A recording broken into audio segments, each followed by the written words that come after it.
Yes, the Bombers. We fly up, ladies and gentlemen. We fly up. Get hyped. Oh, what an amazing game. Amazing game. Duke, thanks for coming on, mate. Looking forward to talking to you. Shannon Humphries, how's it going, Shannon? Grace, Ted, mate, g'day. What an epic day it was. I'm glad. I know it was North, but, mate, for a second, it all was going south, Duke. It was going south. We had to get the win, and my word, we got it. Dodged the bullet. Ryan, I'm glad I brought you joy. Mate, I was not happy for a brief period of time. My word, it was terrifying. Big J was up and about. Koza was up and about. We had turns. That last quarter had it all. The ups and downs, you're right. It was such a close game. But the super sub, Massimo D'Ambrosio, mate, he should have gone to North Melbourne. North Melbourne could have picked him up, but they're like, oh no, he's got shoulder problems. Cop this shoulder problem. Cop that. Oh, mate, that was such an amazing game. Hey, Jen, thanks for coming on. Mate, oh, what an awesome game. I'm talking Essendon because this is fresh off a win. I've just come back in through the doors. Very busy, 40 grand, 40,000 people there at the Marvel Stadium on a Sunday night. That is ridiculous. That is huge. And we're looking forward to talking to you guys. As you can see, Big J is not here. He's still making his way back. I think he might be coming on very soon, but I won't hold you guys up for very long. I'm very happy, very excited to talk to you guys. I'm going to put the link. Same thing like last week. We'll go one at a time. First in, best dressed. Have a talk with you guys, and then you can come on and let us know how your team did this week, how your footy team did. As you can see, I'm up and about. Look, yes, it was only North Melbourne, but my word, it was still a win. And it puts us 6th on the ladder. And we've got our first person coming on. And we've got Shannon. How's it going, Shannon? Not bad, yourself? Mate, as you can tell, I am up and about. We're top 6, baby. What about yourself? I just watched that game. It seemed to be very close, right up until the last 2 minutes of the game. Oh, mate, it was insane. It was backwards and forwards. We couldn't get a clearance to save our lives. Phillips was killing us in the middle. Wardlaw was killing us. Shazel. Until Ambrosio kicked the match winner to slam the door on North Melbourne. Slam the door. Send them to Tasmania. Let's go. No, I'm just joking. We're not going to send them to Tasmania. How did your team go on the weekend, Shannon? Yeah, it was pretty much a fail for us. We just could not get our hands on the ball. Who did you go for again, Shannon? Sorry. Eagles. The Eagles. Yeah, it's a rough spot to be in, but you guys tried your hearts out against Collingwood. It was, I thought you guys would be very proud with your injuries. You really were fighting with them up until 3/4 time. I know. The guy's in big trouble. He might be sent to the tribunal, and if the tribunal if the guy doesn't challenge that 3-week ban, it's going to stay at 3 weeks. Yeah, that's right. Well, Jennifer's happy. Jennifer's like, up the pies. Her pies got the win in classic fashion in the last quarter. But I mean, you have so many injuries. It's very hard to look forward to the next game, right? We've got Adelaide this week. We're not going to win that. I mean, they lost to the Suns this week, so anything's possible, right? Yeah, it could be possible with the buyouts coming into play. Yeah, that's right. Exactly. And your Supercoach team, how'd you Mm, fare this week? I scored over 1,800 super coach points, but I'm still trying to figure out who to bring in and who to bring it out. Yeah. Well, definitely. I mean, we'll be talking a lot more specifically in relation to Supercoach, like tomorrow night on the Monday night stream. But I guess in Mm, general, we'd be prioritizing bringing in players that are coming off of their bye for the next few weeks because you're going to have them.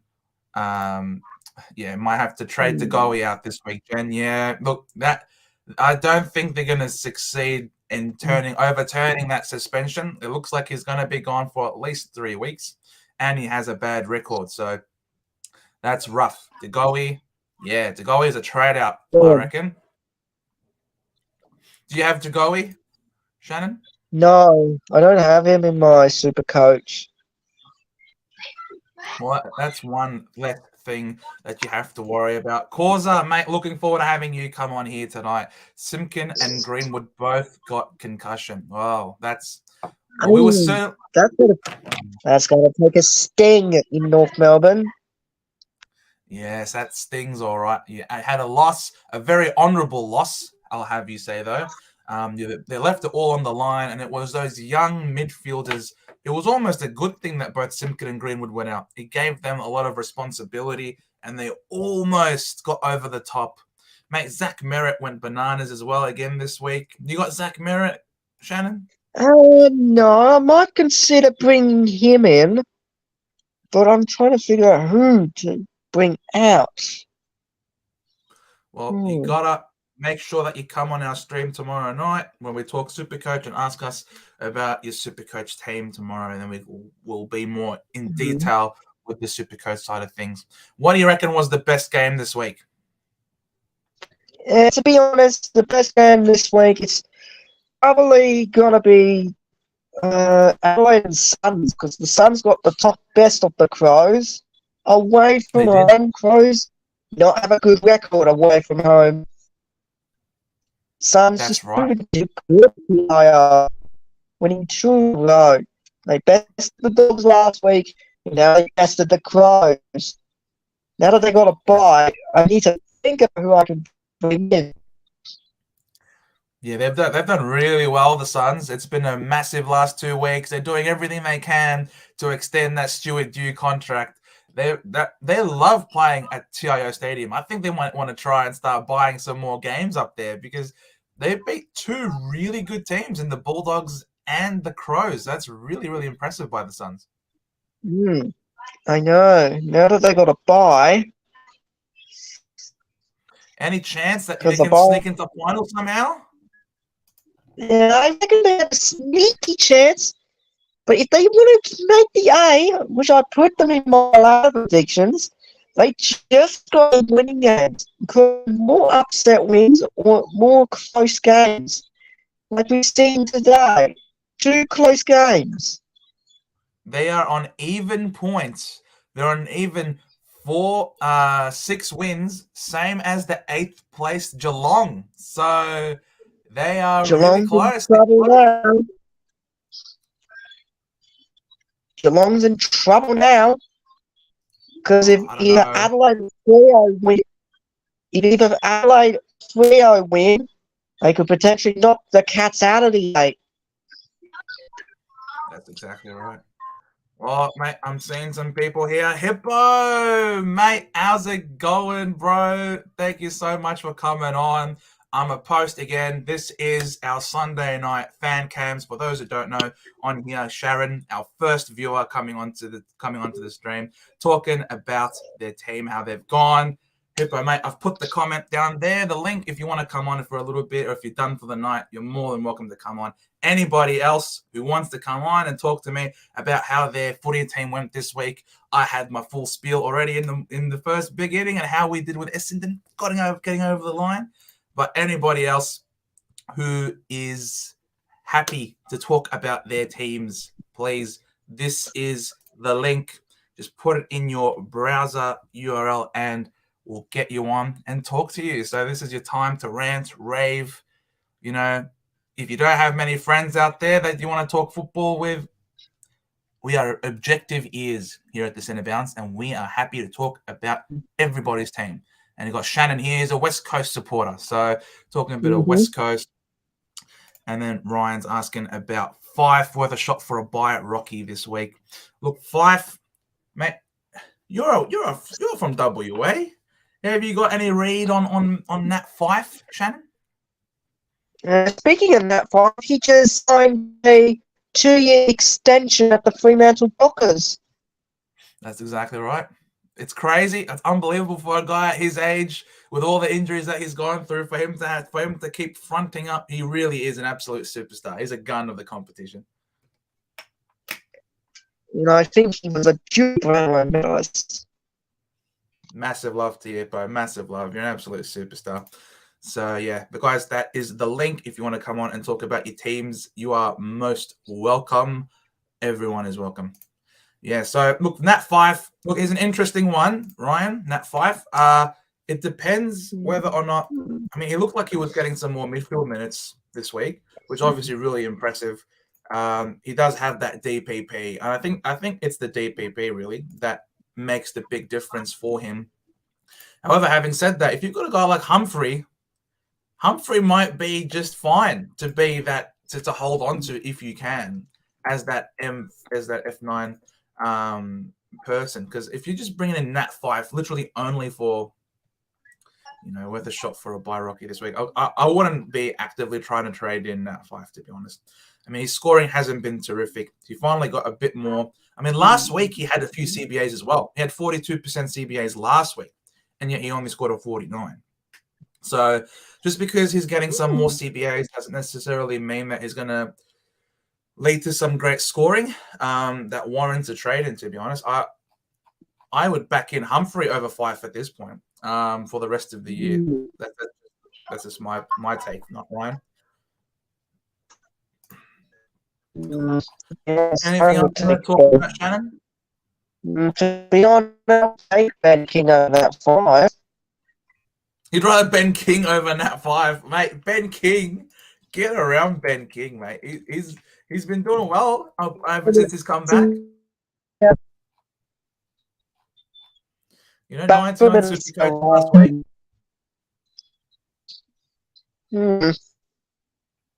But you can't trust key forward, Shannon. No, I cannot trust them.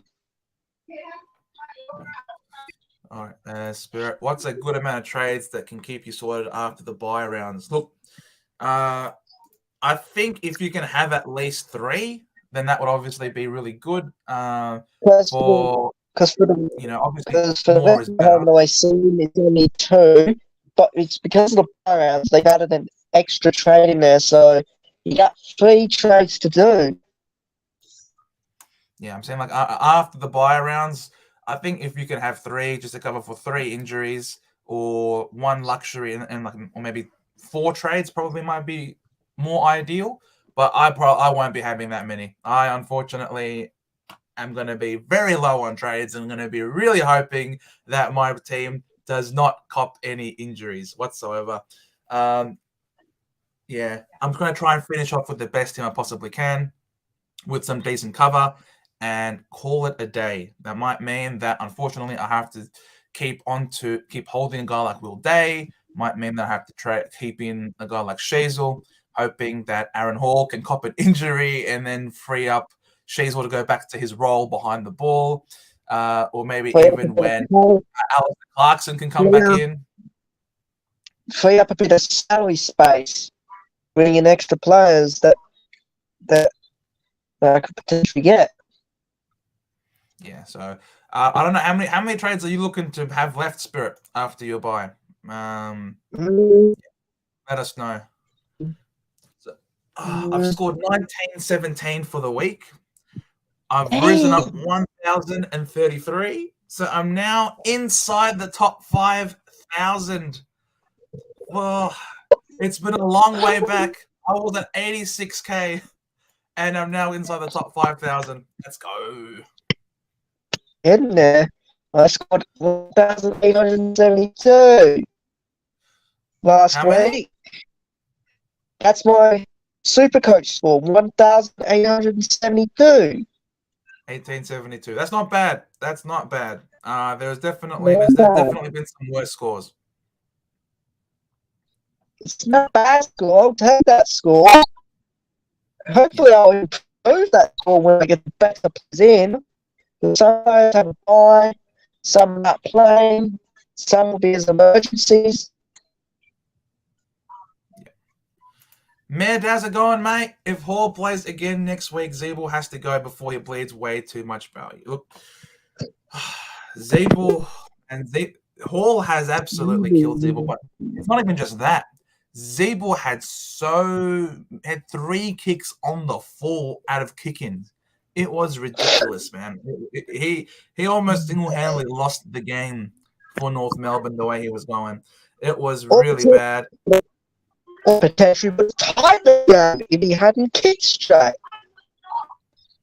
Yeah, exactly. So Zeeble, look, I still reckon Zeeble is a keeper for the year, personally speaking, because Aaron Hall has a long history of soft tissue injuries, and he could do another one, and it could automatically just free up Jack Zeeble to what he was scoring previously. You know, he was an absolute gun. He was averaging over 100. It might be bad, banking on Hall getting injured at some point, but he hasn't been able to play a full season ever.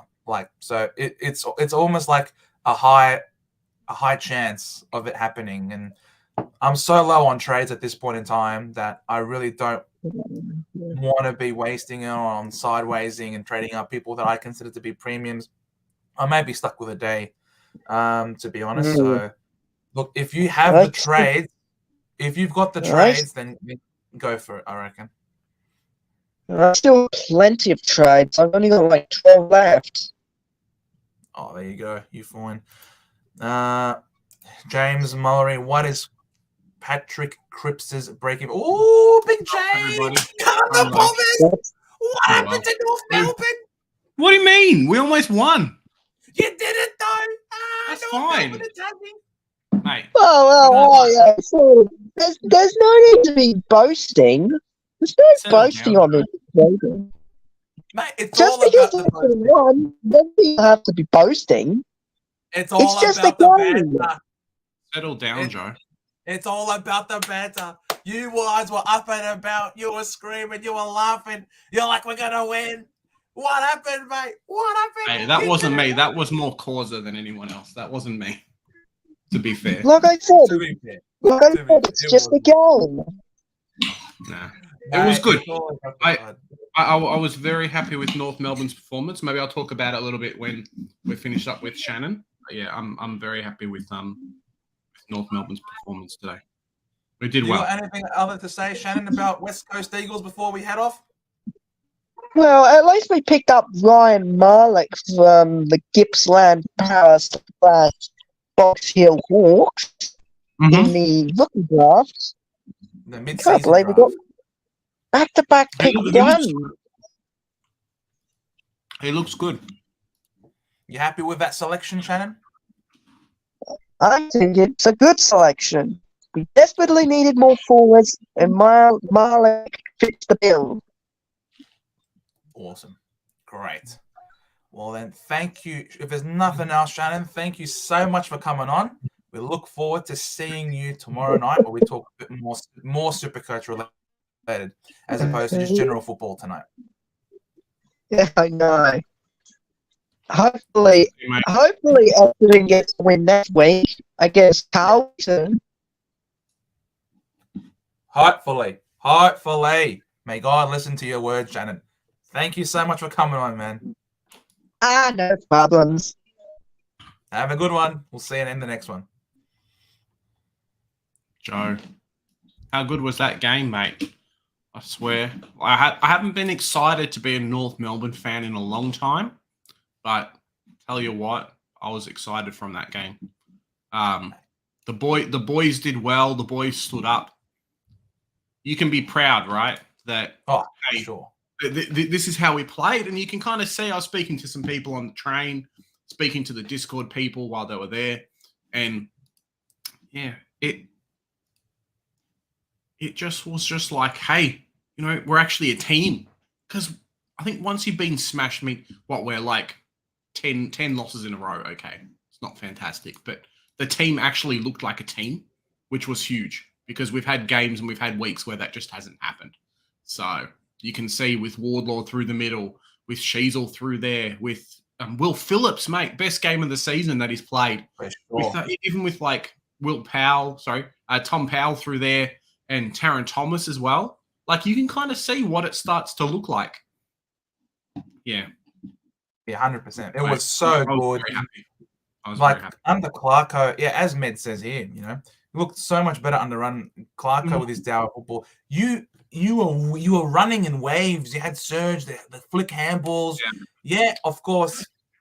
Back when Clarko was coach, it was better for our super coach that you had all this chip mark sort of style of play. But when you were moving the ball quick and spreading, and it looked really, really, it put us under the pump, and getting the ball in fast to your tall forwards, man, it was really threatening. Yeah, it really was. There seemed to be some real cohesion between the team, which is kind of what we were desperate for as well. So being able to do that, being able to, as you say, kind of have that confidence there was really important. It wasn't just play the ball in the back line and then do stuff. There were some crucial mistakes across the board. Aaron Hall was definitely one of them. Not saying he was a mistake. I'm sure he's a very nice person and his mum's very happy. But some of the stuff that he did at patches was really devastating for the team. I know we were talking about it from the stands. Basically, he'd get the ball run out from the defensive 50, bomb it just straight to a pack and intercept, and then they'd score. That happened multiple times. Even Jack Zeeble did do some nice things, but I think we counted 3 or 4 times straight from a kick out that was just out, like from a kick out. Like it's a kick out. Like it's not even a pass and then a kick and it went out. It's literally him running from the square, running out to the corridor, a kicking and it goes out. Like it's a tough one. As a supporter, that stuff can really get you down. But then, it worked out quite well for us today. Yeah, Julie noted that. She was at the game.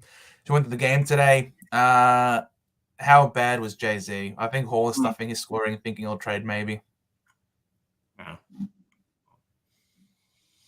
You reckon it's a trade out? I think if you've got the way that him and Sheasel have been tracking and the fact that round 15 is so devastating, I think if you had the spare trades, I would be looking to put 150K with Sheasel and looking to get a premium. I would be doing similar thing with Zeeble and looking to bring in a premium. Like that's kind of how confident I'm feeling with these players that you can do better on field than what we're getting at the moment. 100%. Yeah, cool. Did you get a haircut, Big D? Yeah, a little bit. I got a bit of a trim as well. Thanks, Julie. Getting a bit scraggly. You work in a professional environment. You can't look homeless too much. I told the barber today, I was just like, hey, I'm not going for Santa Claus look. It's only June, so you got to kind of shave it off for me. Exactly. Kevin, how's it going, Kev? I didn't think I would be in a situation where I'm considering Briggs or Gorn. I know, man. I know. It is ridiculous. I've got Gorn and I traded in Briggs, and I'm thinking I might be trading out Gorn if it means being able to upgrade a couple of other players elsewhere. Yeah. Briggs looks like an R2, man. It's a tough one. Briggs, I think I'm keeping the whole year in that R2 spot with some cover via a Darcy Cameron or someone. But he just looks really good. People are saying, kicked a couple of goals and whatever, but sometimes in Supercoach, we just get given these gems later on in the season. You got stuck yourself, Joe, with not having Gorn DPP, and that's kind of hit you for a 6. Whereas, other people are like, well, is Sean Darcy going to be out for a month and a half? I need cover. Briggs is coming through. He's already, made 90K. Scores another 90. He could make another 55. So He could be 400K next week with a half decent score. Yeah, I know, it's ridiculous. It's pretty crazy, huh? Unbelievable. Oh, we got someone else. We got someone else coming on. We got Jono. How's it going, Yo, Jono? yo. Mate? How you doing? Yourself? Not too bad. Up and about, baby. The bottom's got to win today. And a merit captain. Merritt looks so good at the start of the game. That first quarter was bonkers. As I said to people though at the game, Supercoach is a fickle thing, and the way that the scaling works and everything else, it's very, very hard to keep up. When you've got like 16 touches in the first quarter to keep up that scoring. I think most people, when they score like 200 or very close, it's the second half of the game. Like they might be on like 80 at halftime and then go massive. Whereas it's very, very hard to do it at the start. Yeah, agreed. He almost scored 100 in a quarter though. It's pretty cool. He's at 80 points. 8 points first quarter, 2 goals to his name, 16 disposals. He was doing everything. It's like, oh my God, we're going bananas. And we're thinking, oh, mate, Zach Merritt's on for like a 200 here today. And we're about to pump North Melbourne. But man, to North's credit, they send Shield. They send Liam Shield to put the tag on Merritt there in the second quarter. So he really quietened it up. But still, 137 is a terrific score from him. Yeah, take that every day of the week. Oh, 100%. How was the football fairly low for you? Yeah. How was the football for you, Jono, without your team having a bye week this week? Very stress-free, we'll say. few results around us on the ladder helped. So, we'll see what Thursday night brings. Yeah, absolutely. I mean, it was a good result for you that the Dogs lost. It was great that the Crows lost as well. Who else? Sorry, Crows. Yeah, that's right. The Crows lost. The Dogs. That was, man. We're 6th on the ladder now as a result. So, mate, I can't believe this. If you told me at the start of the year that we'd be 6th on the ladder at this point of the season, I'd be like, "You're pretty good, hey? It's pretty good." And we got freaking the Blues this week. Oh my God, that would be crazy. 2 VFL bottom 4 sides battling it out. Yeah. It's going to be a sellout, I reckon, at the G Sunday night next week. Essendon did all right. Outside of kind of almost losing to North Melbourne, I think kind of the structure and everything else worked really well for you. The right play stepped up the right time. The best thing that I really liked about it is it wasn't just the Zach Merritt show, which I think sometimes with these kind of teams that, you look at Adelaide, for example, before kind of Dawson came on, it was more, hey, this is Rory Laird's team. Same with Carlton has always been, this is Cripps's team. Whereas today, I think you kind of broke out a little bit of that.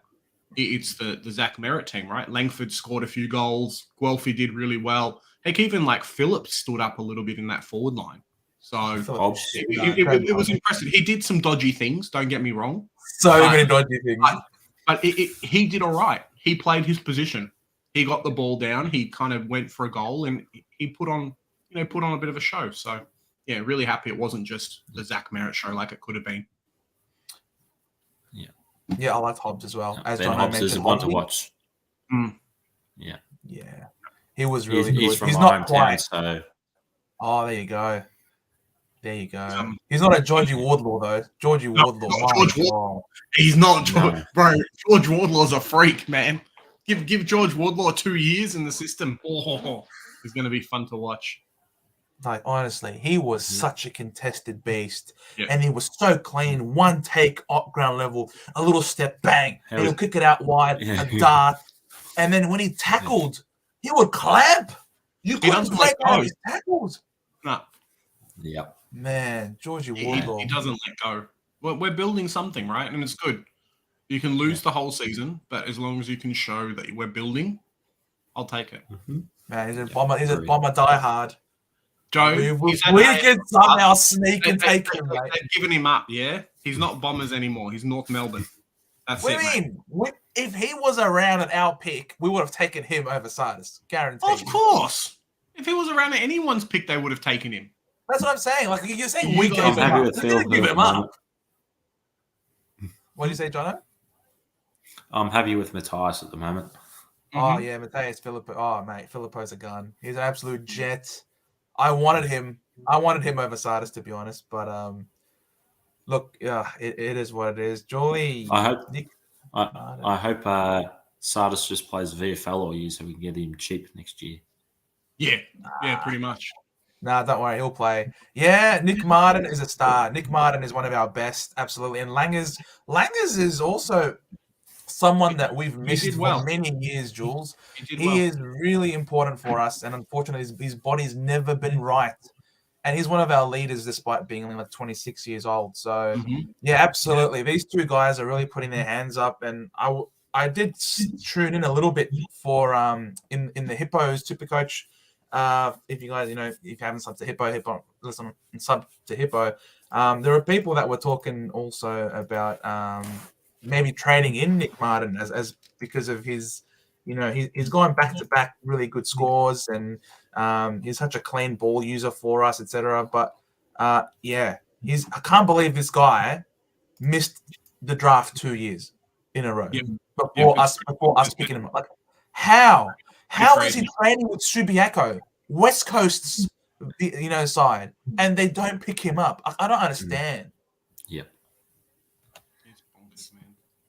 It's bananas. Yeah, also Ridley was really good for us as well. They did great with their kicking, high, long kicks, and Ridley's just screamer. And that goes back down to a little bit what Aaron Hall was doing, right? Where people were just kicking it. Like, we had one North Melbourne guy and three or four Essendons, and then someone just jumped straight on top. So that really needed to get worked out, and I think perfect for Ridley.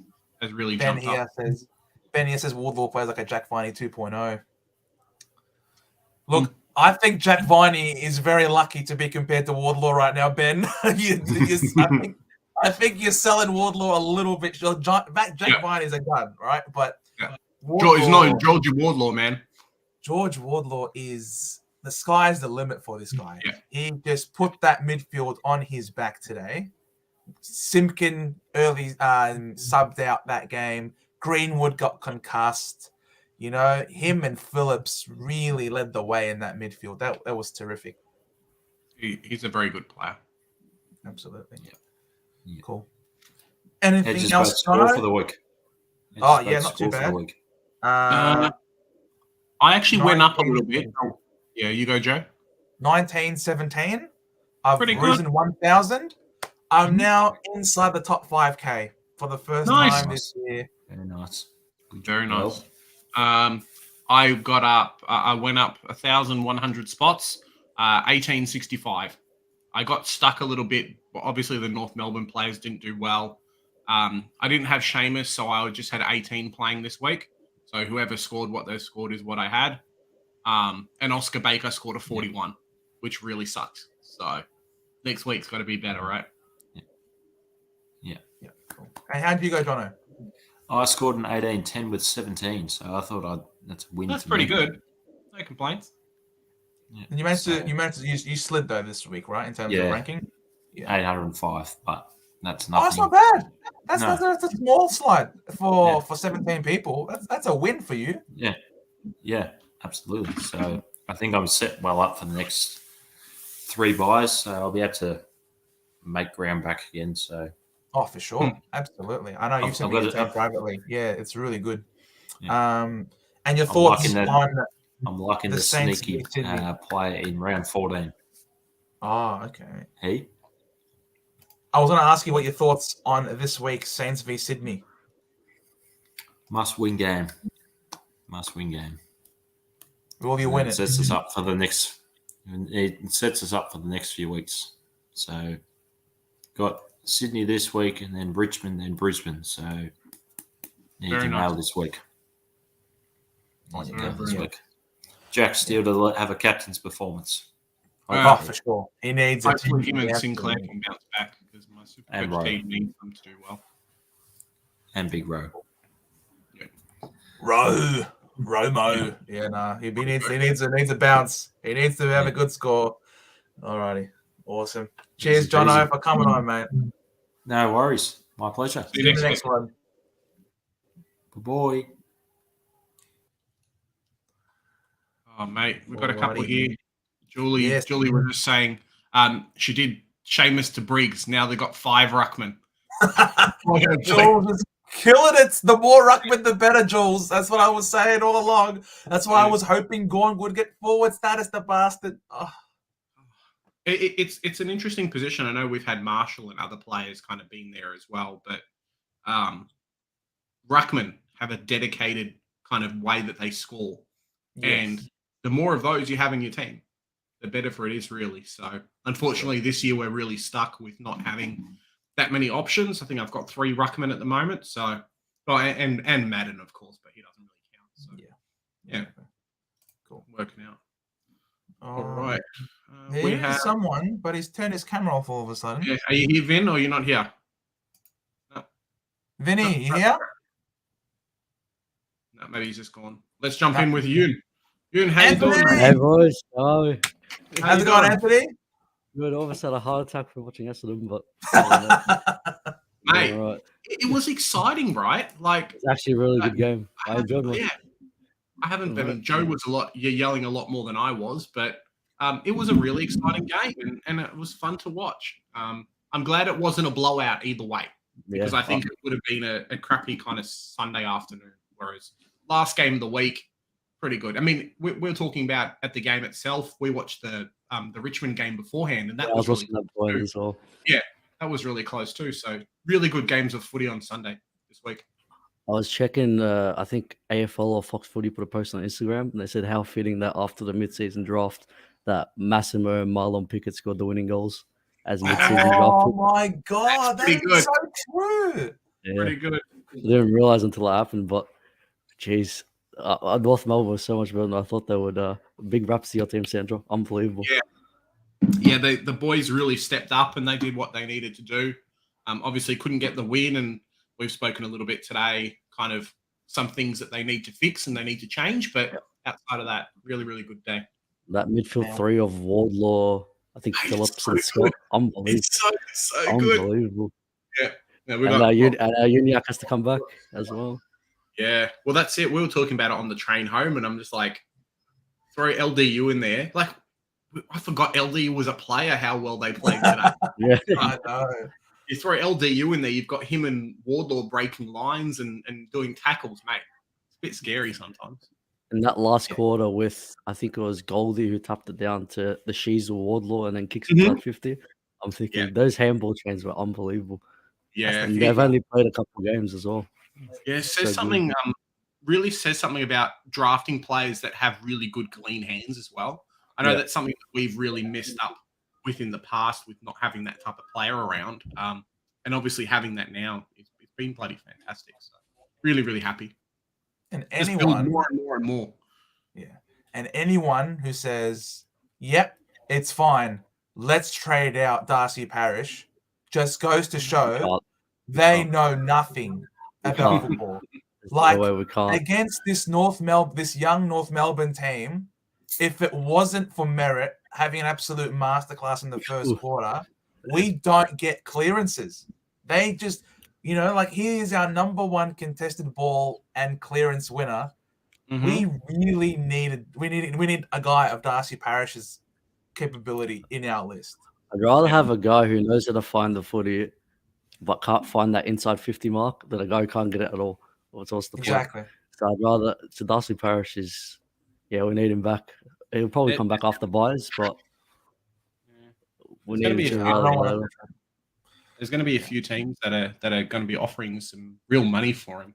So it doesn't soon. I think you're going to be, people might be offering some draft picks and saying, "Hey, come over to our team that's really contending." So it's going to be interesting what happens in the trade period. Also, Redmond as well. Apparently, he's seeking more money at Adelaide. So, if he wants to go for money, go for the money. It's fine. But exactly, we can't be overpaying for people. I think you got to be buying into the culture, and I think this really poses a really big character test for these players. Yeah. Do you want to stick around and be part of something that is building under new leadership? We're top 6 right now on the ladder. You know what I mean? Like, do you want to be part of something better?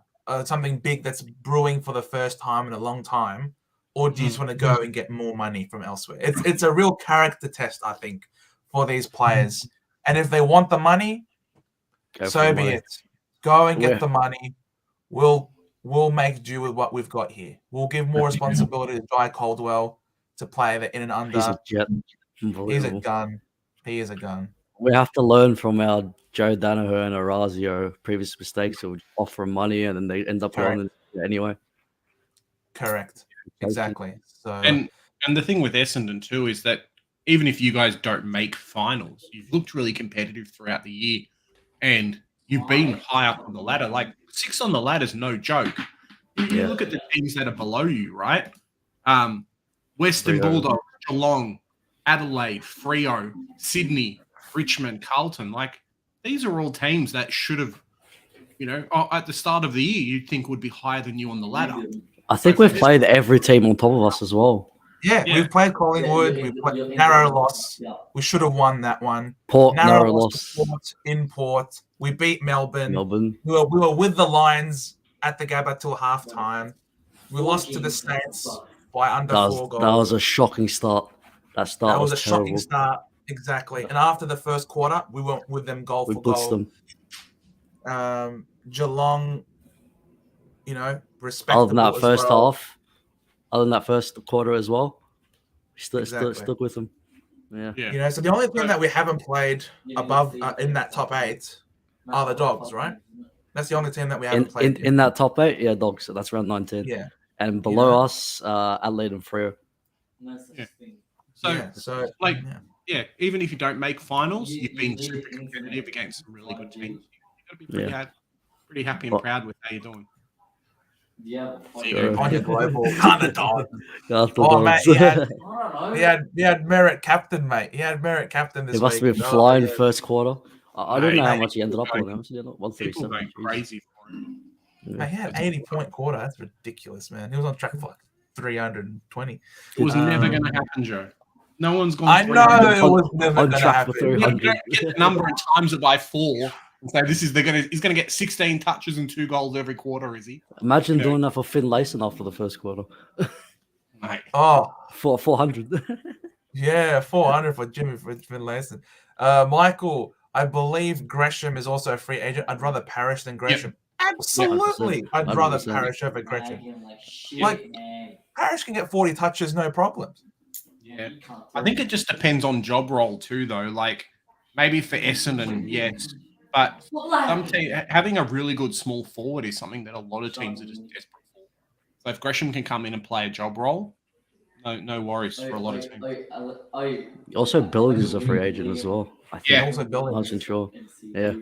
Billings is going to command nothing at the trade table. I think all the people are talking about how good he is, and I'm like, sorry, but the guy can't even play a game, and he's had like 10 touches. Third round, thank you. Yeah. Billings isn't billing much, is he? No. What's this? He was Supercoach royalty like 2-3 years ago as well, huh? Yep. Yeah. Around the same time that like Jack McRae kind of broke out for the first time. Yeah. Look, you'd think playing North Melbourne twice would be great, but I'm worried when we play North Melbourne next time when they've got when they got LDU as well. LDU with that team. It's going to be a game. It's going to be a real game. I hate being the favourite in a game. Too much expectation. 100%. And we suck at living up to that expectation. Of course. We got our hopes up for a bit. If Aaron Hall doesn't kick the ball out like 15 times, I think we'll be right. Yeah, Ridley, 428k, now 475 to Zeeble. Has changed my team big time this week. You fellas got any power plays for this week? On you, Jonas. That was very good. Very, very happy, Jonas. How did Ridley get? Ridley to Zeeble. What the fuck was that? Ridley to Zeeble. And it's really good too because it gets rid of another round 15 player. This guy's name is Lacroix. No, I think he wants to change. He's saying that in the past he went Ridley to Zeeble. Yeah, he's saying that he went Ridley to Zeeble. No, I think it's the other way around. He went Zeeble to Ridley. Yeah, that's what I'm thinking. That doesn't really. Yeah, that doesn't make. Oh, the swing. Yeah, the 100k swing. Yeah. You fellas put any power plays for this week? Well, you look at who's available, right? Like maybe you go Clary or Oliver. I'm not Clary or Oliver. Sorry, you know what I mean.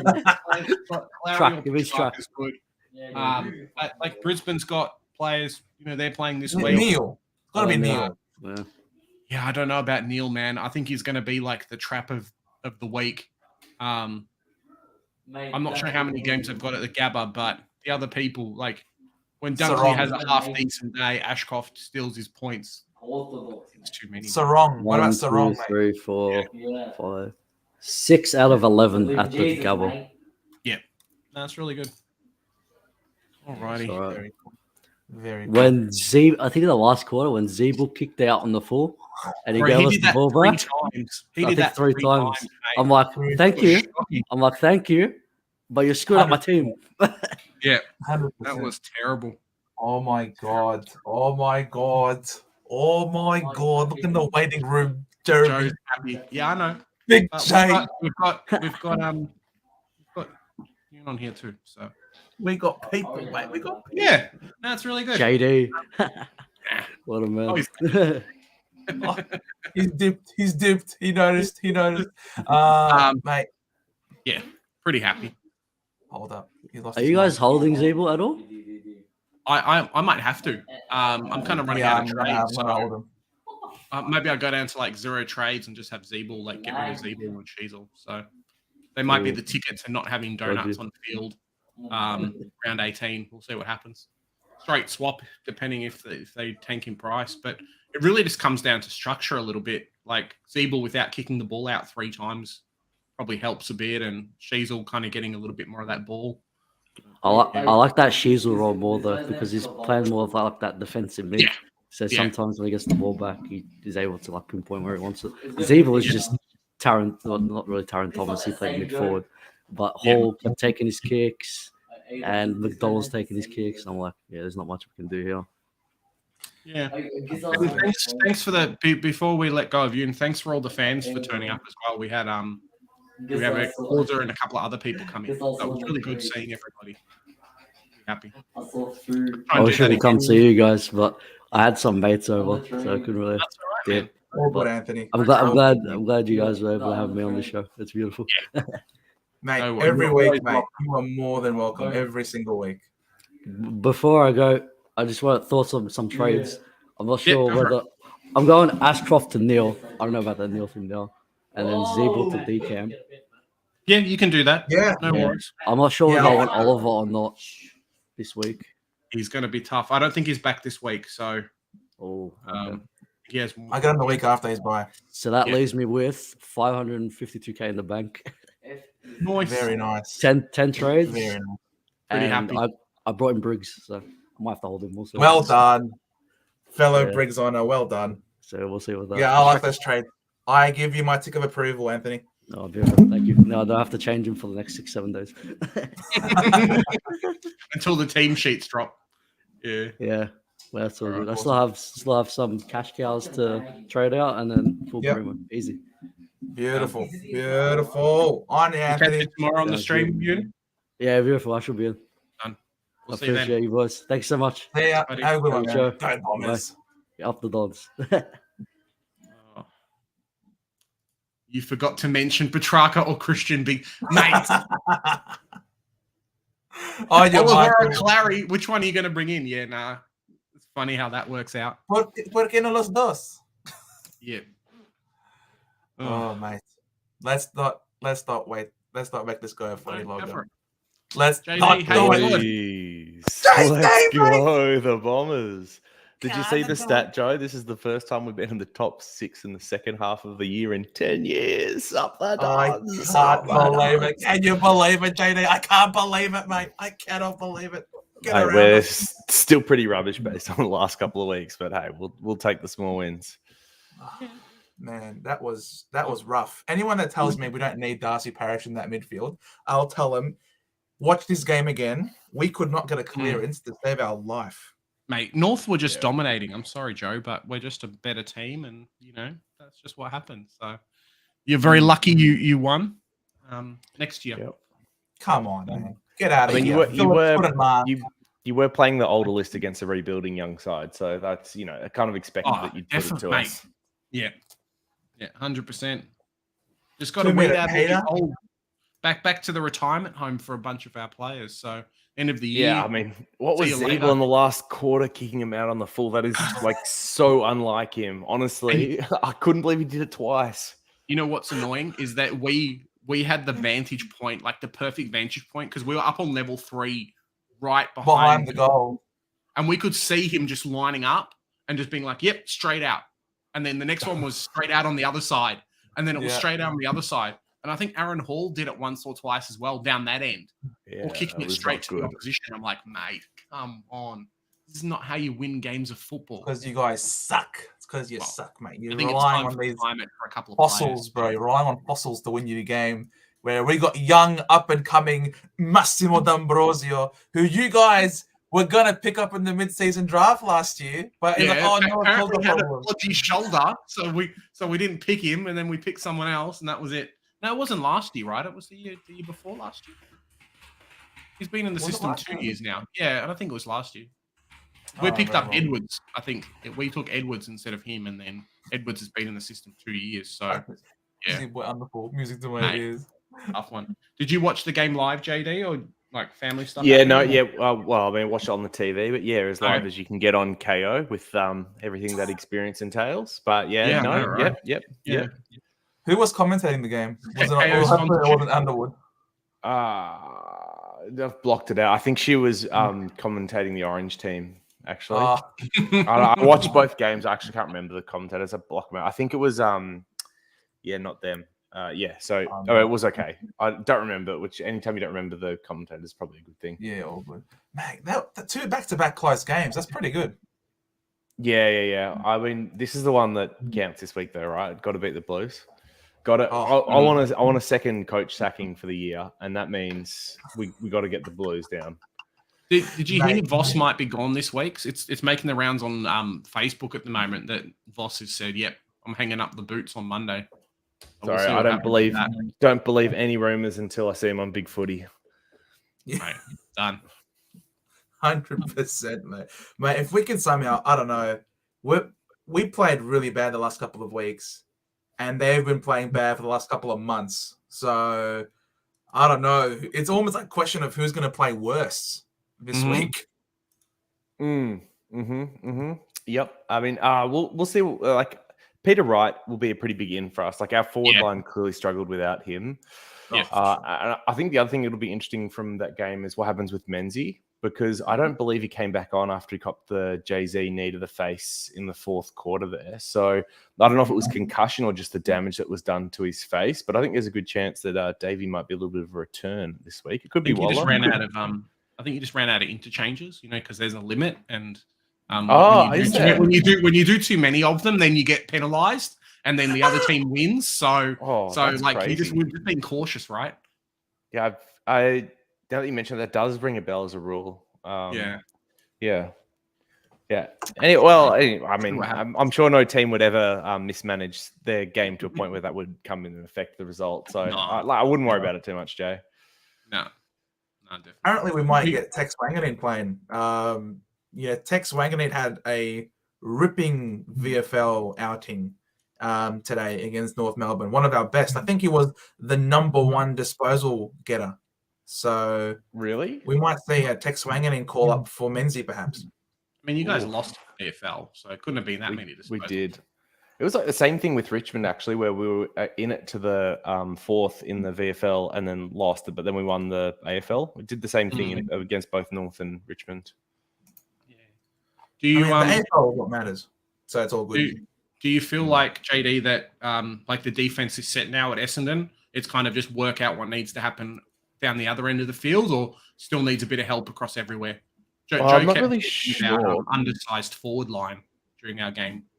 Yeah, I'm not really sure. Well, I mean, we had McGrath on Larky at one point. I know, it was So ridiculous. I really don't know what's going on there. Firstly, Mm. and then secondly, we still didn't have Kelly play. So he's been really slow to return from concussion, and he was one of the 7 that was locked in at the start of the year. So I'm not actually sure if we make another change this week or what exactly is going to happen there. Because I mean, I thought we looked vulnerable at times in the forward 50. Well, your forward 50, our defensive 50. Mhm. But I don't know how much of that was on the defenders and maybe missing someone like Kelly versus just like our midfield playing pretty poor and North getting good entries through that part of the game. Yeah, no, fair enough. I mean, they took quite a few contested marks. I mean, Larky took some marks. CCJ took some marks. I just think that Laverty at, D2, BZT takes the number 1 and then Laverty taking the second. I still think Laverty's a bit undersized. His direct opponent was taking a few marks. He's great as that peeling off player, taking an intercept mark himself, but I just feel like someone like a Kane Baldwin would be better at that spot. Okay. Do you think Montgomery comes in at some point soon? He's a 200 centimeter intercept marker, right? I'm trying to find the points for the week. It's a little bit hard because it feels like some of these guys, like Montgomery, feels like he'd play the Ridley role, but then so does Baldwin. So like, do either of them come back in while Ridley's around? I don't really feel like that's the case. Okay. I'm not sure Baldwin's not more an interceptor. I think Baldwin, he's a big boy. I think he'd be another second key defender lockdown for us, I think. I don't know. I felt like he had some of the same problems as like BZT does at times, which is that he's just a little bit light in frame and got pushed around a little bit too much. So he's 193, so he's still like Ridley's height, and I still don't feel like he's really filled out. He's not like Twigs or anything like that. Yeah. But yeah, just feel like he's not quite there. So I don't know. I don't know.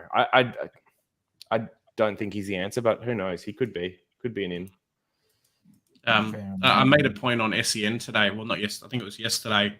Just talking about they had a thing on about draft picks and how good Port's draft picks were, and the 3 that they had in the first round that really have set them up. And I made a point about kind of Essendon and St Kilda, how when you guys had 3 draft picks, the 2 later ones didn't do well, but Perkins has done well. So congrats to Essendon for being able to continue on and being able to bounce back with that, and it not hampering you as opposed to a few other clubs that have been in a similar situation. So we'll see. Where you're at. Like Reid and Cox have both been injured, and they're both key position players that can take a few years to get on. So really, it comes down to whether or not their bodies can get right this year. But we've been like ravaged with injuries to our top players. Like obviously Sardis going down this year. We had Reid and Cox with injuries, and there's someone else that's not coming to mind as well that also had a bad run with Harry, it. So.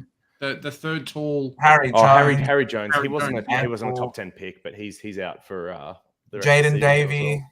He should be playing to this year, but he's got ACL problems, so he's still recovering from that. Yep. There's a few young players on our list that just haven't been able to get some continuity. And now you're 6 on the ladder. So as I say, big It's not too congrats. bad. Yeah, but 2 meter Peter back will be huge. We saw Wiedemann had an absolute shocking one tonight. Like, I think it will just be a massive help to Wiedemann having big 2 meter Peter in, taking the number 1. He's really good. He's a gun. He's our best goal kicker. He's our best and fairest last year. What else is there? Jonas goes saying Essendon 180, Carlton $2. The sad sacks Carlton will bury them. Get on. Essendon will crap all over Carlton. And then Jonas responds with Essendon struggle against Carlton. That will continue. So, look, as you can see, clearly it seems to be a 50-50 backwards and forwards. No one is sure how this Essendon versus Carlton game is going to play out. I'll tell you what, if Fossey gets sacked, Carlton will be favourites. Should be favourites. And I believe in the coach bounce back, and I think they need the freedom to open up play a little bit. Yeah, absolutely. Hippo is asking if any of us are making trades this week. Oh yeah. We can talk about some trades that I've currently got in the cannon this week. We can talk about whether you like them or not. They involve 2 of your North boys. Yeah, I was hearing Jay. some things about hearing some stuff on Discord during the weekend. So Go for Yes, it. currently I have out. I've got Zeeble and Sheasel for Neil and Brayshaw. It works, right? It's if you've got the cash, obviously it's a little bit more than what they are, just straight up swaps. But yeah, it's something I've been thinking about. The last couple of weeks, they haven't had the same role as what they have had at the start of the season, and they're not scoring as well. And if you've got, how many trades do you have at the moment, JD? 12. So it is a little bit risky because I've still got 3 primo upgrades to do. So going down to 10 with still 3 more to go is probably not ideal. No worries, mate. We're doing 3 and we've got 8 trades left. So it would be my midfield done though with I think Green as my M8 or something like that. I think it's a huge point of difference that a lot of teams don't have that flexibility to do because they're out of trades, and it works out great for you. So go for it. I like it personally it's because like people offloading Will Day as well. Like he's obviously not done as well as what he's done in the last couple of weeks, and get rid of him so you're not stuck with him at like M8 or D6 while other people are scoring 150s. So you sure Brayshaw's back? Brayshaw's officially back. He's no longer playing injured. Yeah, I mean, I think that's probably the case just based on what we've seen the last few weeks. I think Freo's form turning the corner is probably the real big thing as well. But what Brayshaw said that his knee was feeling better. He's now had a week off to rest it on top of that. Richmond, GWS, Essendon is the next 3. It's pretty soft matchups for mids, if I'm being honest. So I think this might be the time to jump on Spray. I don't mind Sarong as an option as well. It's just whether I want to pay up the extra 30K. Is that going to hurt me finishing my team at some later point? That's kind of what I'm worried about there. How are you going for rookies? Did you jump on Briggs and Humphrey and stuff? I didn't jump on Briggs. Part of the reason why I didn't was because I wanted to have the extra trade to get rid of someone like a Zeeble or a Day, and I just thought trading Briggs in and out was going to be a bit of an issue. But I'm looking at Weddle, Mitchell, Sincotta, Johnson, Humphrey. They're probably the 5 that have got a fair bit of cash on them that I'd be using to get some trades done. Yep, fair enough. Does that leave you with like any considerable rookie kind of covering the bench for 1-2 week injuries, that kind of thing? We'll see. I think it'll come down to downgrades or just using sideways trades. I don't think my bench cover is going to be particularly good this year. The only other trade I'm weighing up this week is whether Fife is actually an option. Have you boys discussed him at all yet? You on the Abs Magic train? What's the Abs Magic train? Fife's coming. Oh, he's just been talking about Fife being an option for the past couple of weeks and how it's not as bad as the Armadi party, but it's kind of just looking for options at this second half of the season, guys, that around that 250K mark. That could be good bench cover for a lot of people. He could be, yeah. I mean, 40% CBA's last 2 games. He obviously had a small patch of games and he's had the week off, so you'd hope his body's okay. No Amira this week, so you'd expect him and MJ to get a little bit more mid-time, I would imagine. I obviously the risk is still there because you need him to play the next 3 games. That's probably the biggest thing more than anything else. You want him to get those points on field during the buys. Yeah. And there's honestly probably a 10, 20, 30% chance he doesn't make it through the buys. And that's the thing that scares me out of the pick. I can't afford to be mucking around with trading those guys in and out if they're not going to be slam dunk picks. So I do wonder, and this is what I discussed in my video for this week, which I'm uploading at the moment, is whether it makes sense just to wait a week. He's got to break in with 26 or whatever, but just get 1 more week of evidence, see how he goes. This week you don't need his points on field anyway, but if he goes well, pay a little bit more, maybe pay 280, 290, and then have him for the last 2 weeks, which is what really counts. Would you rather go a different way and try and make some extra money on the bench and keep a Humphrey for the rest of the year? Could do. I mean, Humphrey, I'm not trading until the buys are done anyway. I think I like his 2 games after he returned. So his job security is obviously 10 out of 10. So maybe I do my last buy, like my last upgrade after the last buy round, something like that, and I use Humphrey then. Not really sure how it's going to play out at the moment. I think just looking at my team, what do I need? 2 defenders and a forward now. Yep. So I like Darcy Cameron after his buy for that last forward spot. Defenders I'm not really sure on, to be honest. Doherty's probably all right, but he's still got the buy to come. And then I honestly don't know who the 6th defender is that I want. Oh, Sicily and Dawson actually I need. But I'll be waiting until they come off their buys too. Yeah, and the beautiful thing with that is you can just run Dawson in the midfield. So you could almost I've got a full mid. got a full midfielder, can't get him. He's no chance. Yeah, to play in my mids. Yeah. Yeah. I don't like Fife personally. I'm not a fan of Fife. As Jonas says here, look, awful can hardly run shell of himself, not going anywhere near. Look, I just think that Fife's role is subject to change. It's someone that he got 40+% CBAs the previous week, and he still only scored a 49. So even if he's got, bulk CBAs, he's still not, guaranteed to get a lot of high scoring. His disposal efficiency, he's a bit of a hack. He's definitely a lot more handball even than kicking. And as you say, historically, this guy's always failing. His body's always breaking down. And I don't want to trade in a guy like Fife to be cover. Mate, you're going to need cover for your cover. You're going to need cover for Fife, I feel. So, you're going to need cover for your cover. So, look, I'm not a fan. I reckon Humphrey is a safer cover player than Fife, I reckon. Yeah, the difference is like Humphrey's going to have, be able to get you a premium where Fife isn't, right? So like how many PE teams can afford to have like a 400k rookie sitting as cover and not have needed him to get to this guy, Big J, he's planning on having Humphrey as cover for the year. Yep. Yeah, I'm getting there. Humphrey cover forward midfield and then probably Weddle on the bench in the back line. Wow. So you must have Briggs and a bunch of money ready to go or some discount keepers lined up. I do have Briggs, but I'm considering Briggs R2 for the rest of the year. So we'll see how that Yeah, I mean, that doesn't count because you're fielding a mid-pricer. Right. If he's averaging 100... He's not averaging 100 from here, and that's still going to be minus 10 on Marshall, minus 15 on Marshall, probably minus 20, 25 on English. Like, that is not good. He's so averaging more points. than Sean Darcy. So that's okay, but that wasn't the two rucks I just used as examples. That's true. That's very true. Yeah. It's an idea anyway. I mean, he's got another good matchup this week against Luke Jackson too, right? So he should go well again. Ben here says he's rather Taron Thomas than Fife for bench cover. What? Mate. Yeah. What is that? Do it. TT did all right, didn't he? He started. Was he for half forward and then he got moved behind the ball, or did he get moved into the midfield? What was the go with? He more half forward and then got moved basically into midfield guts when the when it started. Oh, when you had all the injuries. Okay, yeah. So that's actually pretty tricky then, because what?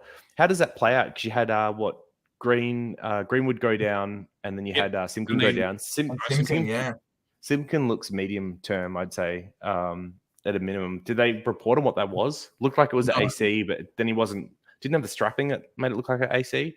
Yeah, and then Greenwood's concussion, right? So he's out for one definitely, and then back just before the bye. I don't know. I think there's a good chance that once like LDU, Simpkin, Greenwood, those types are all okay, that he gets pushed forward to the ball again, unless they move him behind the ball. But yeah, I don't know. I think he's got too much wheels to be stuck in a forward line. I mean, he had 51% CBAs today for an 89. So, look, I don't think he's going to be seeing 51% CBAs in future. No. So this is the problem, though, right? Like, you got Phillips, who looks better as a mid today than Thomas did.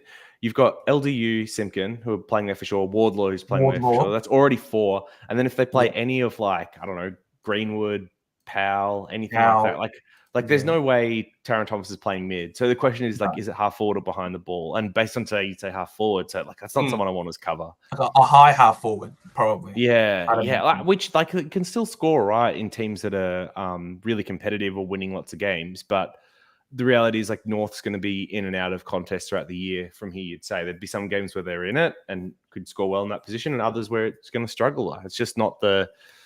Yeah. I mean, but like probably doesn't carry the same injury risk that Fife does. We're arguing like bottom of the barrel stuff right here, but I don't know.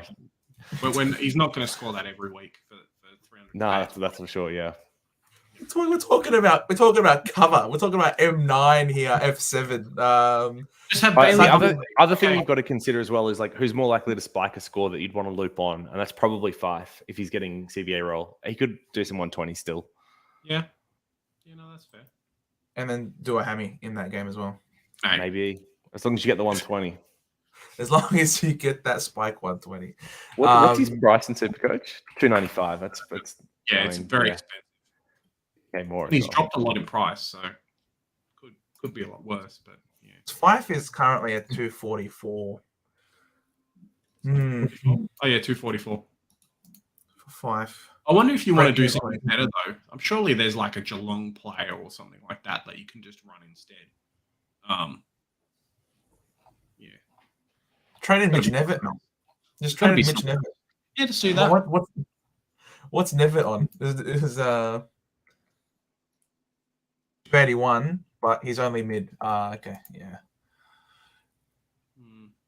Maybe just go like Elliot Yo or someone. See if he's around, or Dom. And a Dom Sheed will be too expensive, but someone else will be there around that price. I've got a question for you, JD. Looking at the ladder at the moment, is there anyone who you're surprised, kind of the middle of the year? Is there anyone who you're surprised is the position they are? Like anyone who's overperforming and someone who's underperforming, I reckon. I mean, teams that stand out immediately in terms of overperformance are probably Port, St Kilda and Essendon. I don't think I would have any of them maybe this high at this time of the year. Port, I was kind of bullish on, but for them to be second on the ladder, having 9 consecutive wins, that's definitely out of the box. Pretty good. Saints, probably like a little bit of overperformance. Same with Essendon, but I think both of them have kind of not looked as good in recent weeks, and we'll probably see them drop away. Underperformance, I guess, like I was not that bullish on Freo after they made some of their off-season moves, but I'm probably still surprised that they're down in 10th now. Swans at 12th, Richmond 13, Carlton 14 are all like pretty heavy underperformers that I'm like reasonably surprised about. But I mean, like I think looking from like 14 through to first, like I think there's like a lot of competitive sides in there that can win in a given week, but have gone through different form patches. Yeah, it's going to be interesting to see who actually finishes the 8, because between St Kilda in 5th and Gold Coast in 11th, like there's one game in it. It's really quite close between about 8 sides at the moment. And that's what you want, right? Like we've had years where Geelong and Melbourne have been the top 2, and then everyone else has been kind of fighting for the rest of the positions, and other years a little bit like this where I guess there is 2 winning sides, but then the rest are fairly close. Talks about kind of the strength of the league at the moment. There's not like 4 or 5 teams that are dominating, and then the rest are bottom of the barrel, can't even make a win on the ladder. Yep. I mean, with that said, I'd be surprised if I don't know. I'd be surprised if like Collingwood doesn't run away with like number 1 from here. And even Port has opened up now a 2-win gap between Melbourne. So you could have a really clean top 2 still. But I do feel like it's relatively even competition. Although the teams I feel can actually compete for the flag almost feels limited to like the current top 4, maybe the Dogs, and maybe Geelong if they find form. And outside of that, I just don't think anyone else is like reasonable to win it. Yeah. Fair enough. I mean, it's great having a game like what we had today, where North 17th almost beat number 6. And there's Hawthorn have taken scouts off other people and all sorts. So good. Yeah, I mean, I think that is probably the one thing that's missing at the moment when it comes to like evenness, is those bottom 3 or 4 teams just have some weeks where they're losing by 10 goals and they're just nowhere near it. And if you had those teams kind of in it every week, but maybe losing by 2 or 3, or, the occasional blowout, that's probably the only thing that's really missing, I think, from this year in terms of having just exciting games on every week. Yeah, fair enough. Yeah, I agree. No, it's a really good competition, and then they're adding in this idea that you can, they're floating the idea of perhaps being able to purchase using your salary cap, what's it called? Selling picks, in order to, so like the league is, I think, becoming a lot more equal. I think there are some teams that are just well run. I think Geelong will never die. I think Geelong will always be at the top. They're just the best team in the comp. And they're going to try and get, Sean Darcy and Darcy Parish over the off season just to because they can, because they are them. They are the team to beat, unfortunately, in terms of the way they run their team. It's ridiculous. But yeah, I find it's hard to go past Collingwood. I think Collingwood just their ability to play the full 4 quarters. We should have been able to win. We should have beaten them when they were at their weakest. If we had Zach Merritt that week, we 100% would have won. Yep, that hurt. That definitely hurt. Hopefully they can figure out some measures with if this buying picks for salary cap comes out. Hopefully there's some real measurements in there that say, like, if you want a top 10 pick, this is what you've got to pay, whatever. But I think it will help. Yeah, I think so too. Thanks, Jonas. Thanks for coming on, mate. We'll have you on the stream sometime if you want. Yeah. There aren't too many people on the bubble. I was going to ask any questions, any more Supercoach we want to talk? Otherwise, I might wrap up for the night too. Anyone you're looking, are you a little bit concerned with the lack of rookies we've got coming out, like on the bubble over the next couple of weeks? There's not really that many that have debuted, and Oscar Mullen scoring a 30 probably doesn't give you that biggest vote of confidence. Yeah, I think the Ocean Man probably won't be playing after the buys, just based on comments I've seen from Scott. I think that's pretty unlikely, assuming I've got healthy players back. I do think it's going to be a little bit tricky. Like, I think MJ from Freo is probably the best option to downgrade to this week, and he's in the low 200s, which is a bit of a problem. We might be looking for some of the mid-season draft guys to come on. So Marich from West Coast, I think, is probably the one that stands out that could get a game, given they had more injuries on the weekend. So I think he's forward eligible, actually, at 102K. So maybe that's one we could look to. But the cupboards are looking very bare, and I think people are going to have to get a little bit creative with how they make money. And I think we're just going to be praying for some guys to come in and play like 1 or 2 weeks at a cheap price, and then it doesn't matter if we don't see him again for the rest of the year. Yeah, just make some money for us. Give you a half decent, do a Corey Wagner and play 2 weeks and then never be seen again for the rest of the year. Yep. Oh, man, it would have been crazy if people traded out Charlie Constable and then he gets named and then he got. Right. He could have been prime target downgrade to. Yeah, could have been a hero.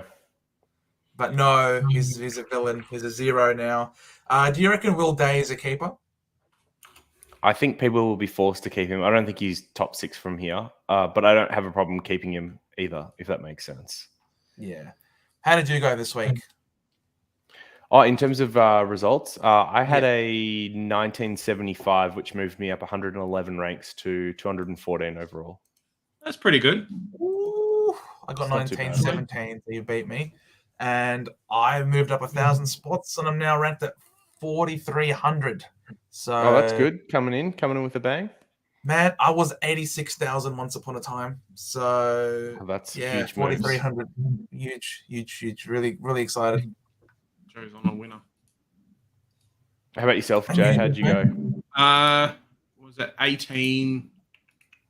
Let's quickly check. 1865. So I got hampered a little bit. A couple of dead rookies on my bench haven't helped.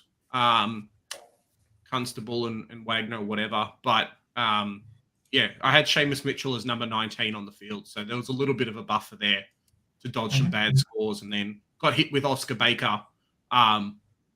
Horrible DT to Supercoach ratio. And then Zeeble. What did he end up with in Supercoach? 41. He was on like 97 Dream Team. Yeah, 97 to 41. I have never seen a ratio that bad before. Yeah, it was. I truly do not believe that he was playing as bad as what it was. It was just him kicking to like a contest every time, and the Dogs play never marking it. So he just never got the points for it. Yeah, it's rough. He didn't go down in price, which is good, but yeah, it's tough. So I got hurt a little bit by that. No Petrarca hurt as well, but they cost VC, so could have been a bit worse.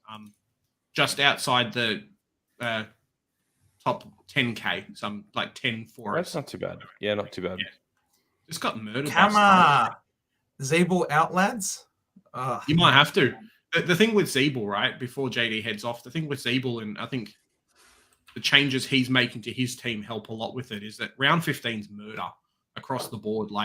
And being able to offload like a Sheasel and Zeeble and make sure that you don't have donuts on field that week is perfect. The roles changed. I don't think he's getting dropped at any point, but everything's changed a little bit. He's not scoring as well. So get rid of that 500K while you can, so you don't have to spend, extra money on top of it to get a good premium in. You'd hate to have like Will Day. People had him at 500K, could have offloaded him, and then now it's coming down to like 430 this week or something, because he's dropped. Will Day, he's 440, I think. Higher break even. Like soon, people who brought him in at 400K are not going to be able to afford to get rid of him. So, yeah, it's tough. That's rough. Yeah. Money is not the problem. It's the downgrade options that are the problem. It is, and that's what it is, right? It's the downgrade options, which is the issue. Exactly, 100% Kev. Corey's going to jump on in a few minutes. Mate, you're more than welcome, Corey. Thanks very much, JD. We've put Thanks, the link boys. in Thanks for there. having me. Have a good week. Catch you around. Go Mate, Dons, you are I guess. always welcome to come on. Yeah. Guys, if you haven't subscribed and you live under a rock, honestly, I don't know how you haven't. Go on over and subscribe to Fantasy Take TV, FTTV. The boys over there, him, JD, him and Eno and George, they are absolutely pumping it up. Great content. They are, of course, if you don't know about their Discord, probably the biggest Supercoach Discord in the world. So it is hands head down on biggest over. Supercoach, best community, killing it on the ranks this year. There's boys up there in the top 10 fighting it out for the overall win, which is good. So, yes, Absolutely. see you all there, and catch you later. Peace. And 1 a.m. chats as well. Pretty good. Oh yeah, yes. Unfortunately, nightmare to wake up and moderate. All right, peace, boys. See you, Catch ya. JD. Thanks, man. Gun Dons. That was was nice. That was very nice. It's a That tough was one, very- Joe. I'm playing around with it at the moment. Who can I get with Zeeble and Sheasel out? Can I finish my team with one trade left? I don't know. Perhaps. Maybe. Perhaps. We'll see. Means I'm keeping Briggs. Means I'm keeping Briggs, but yeah, could end up Yeah, happening. that's fine. Causa, how's it going? How you feeling? Good. Mate, it was a great game. That was a ripping game. Yeah. Good. I'll figure it out. You guys- soon. 1 second. You gotta be proud. You gotta be proud of those boys. Proud of the efforts tonight. Yep. Definitely. Where did You we were go? screaming a bit. I'll tell you what. You're you were pretty animated, more animated than I think I've ever seen you ever. So No, I'm always like that at the footy. Mate, that was like I was screaming, you were screaming, Big J was laughing, like we were all losing our minds. The umpires wouldn't pay free kicks, the umpires wouldn't pay a mark, and then it's just like they've put the whistle away. Oh my god, what's going on? Oh, that's a trip. Oh, that's high tackle. And then the emotions were out of this world. Yeah, I know. Oh my god! But where do you think? What was the difference ultimately? What was the difference between the two sides today? It was one goal in the end, so it was, really close. It was that first quarter, obviously, but I mean, it didn't help when Zeeble obviously 3 out on the full and then and then it was just stuff like that where they tried to kick goals and it was just a pain. It was a rough one, wasn't it? I think Zeebel's kicking it out on the full, and then Aaron Hall doing silly things. We literally, if the guys, we've got 35 people on here, right? You cannot understand the best vantage point we actually have watching that game today. Right behind the goals, up on level 3, there was probably imagine a circle, right? The tiniest little bit of a circle at the bottom, or an oval shape because it's an oval, but the tiniest little bit on the bottom we couldn't see, but everything else was perfect. So be able to pinpoint out hey, this guy's over here, this guy's over here, being able to do similar things, watching out for problems, that kind of thing. Yeah, it was fantastic for what we could see. So yeah, Sheasel missed that wide open goal when he got the handball received from Larky. That was unbelievable. We couldn't believe it as well. But, oh no, Sheasel missed the unbelievable opportunity. But yeah, that was unbelievable. Yeah, but mate, can Briggs some love? Oh mate, Briggs, we lost our mind over Briggs. I'm I'm happy with Briggs, mate. He looks like a player. Sometimes we bring in a guy and it's like, oh yeah, 2 weeks, they're going to be okay, whatever. He's going to be like Riley O'Brien. Briggs is dominated, mate. He's going to be Rob from 2 years ago, where Rob came in during the buys and just people played him for the rest of the year. Briggs is going to do that for us. Hopefully he doesn't be injured. We just have to have cover. Cover's the big thing. But outside of that, very, very happy. Absolutely. Yep. It was really good. Oh, mate, Jonas, I'm up to number 6 in the Standard Bounce Group League, but with limited trades, and I hope it's been something downhill from here. Mate, we're going to have to do a video updating what the rankings are like. Yeah, I'm not good in that. We'll have that out this week for you. People saying Briggs over Gorn next week. Mate, I might be trading out Gorn. I legit might be trading out Gorn and keeping Briggs at R2 for the year. The way things are going. Do it, Joe. Yeah, I wish I could. Do it. It'll be magic. Wardlaw is a hard nut. Mate, Wardlaw. He's a warlord. He is a warlord. Oh, he was great. He is fantastic. He's going to be a real player in the next couple of years. He already is a real player today. Yeah, but like a little bit stronger, builds himself out a little bit more. But I reckon he hits the gym like outside of the normal training session because that guy he's thick. He's like, you think Matt Rowell is thick? Like he's like Matt Rowell thick. So yeah, he's thick with 3 C's. Yeah, he's super thick.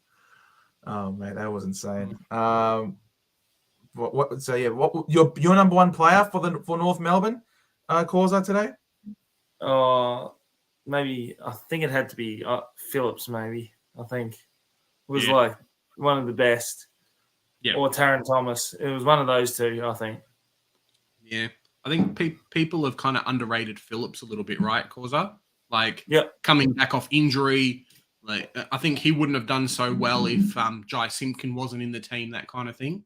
But yeah, he just came on after quarter time. Bang, that was it. Yeah, but also it's like hard as well because when he got dropped as well a few times, they think, oh yeah, he's not good enough and stuff like this. But then now you can see, what he's building towards. Causa's internet. Yeah, I think he's seems frozen now or something. Cool, awesome.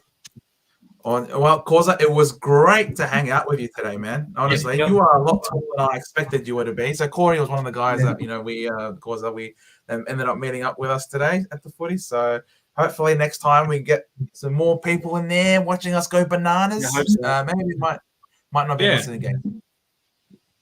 Yep, we'll figure one out. Maybe a neutral team this time. 10,000, which is not bad. Nice. Yeah, went up 5,680 spots. That's what the buys are for. Buys are for making up positions. So this week I have 24 playing. I have 24 playing. Nice. I think most people are going to have a lot of people playing this week. Yeah, because I can loop Johnson, which is good.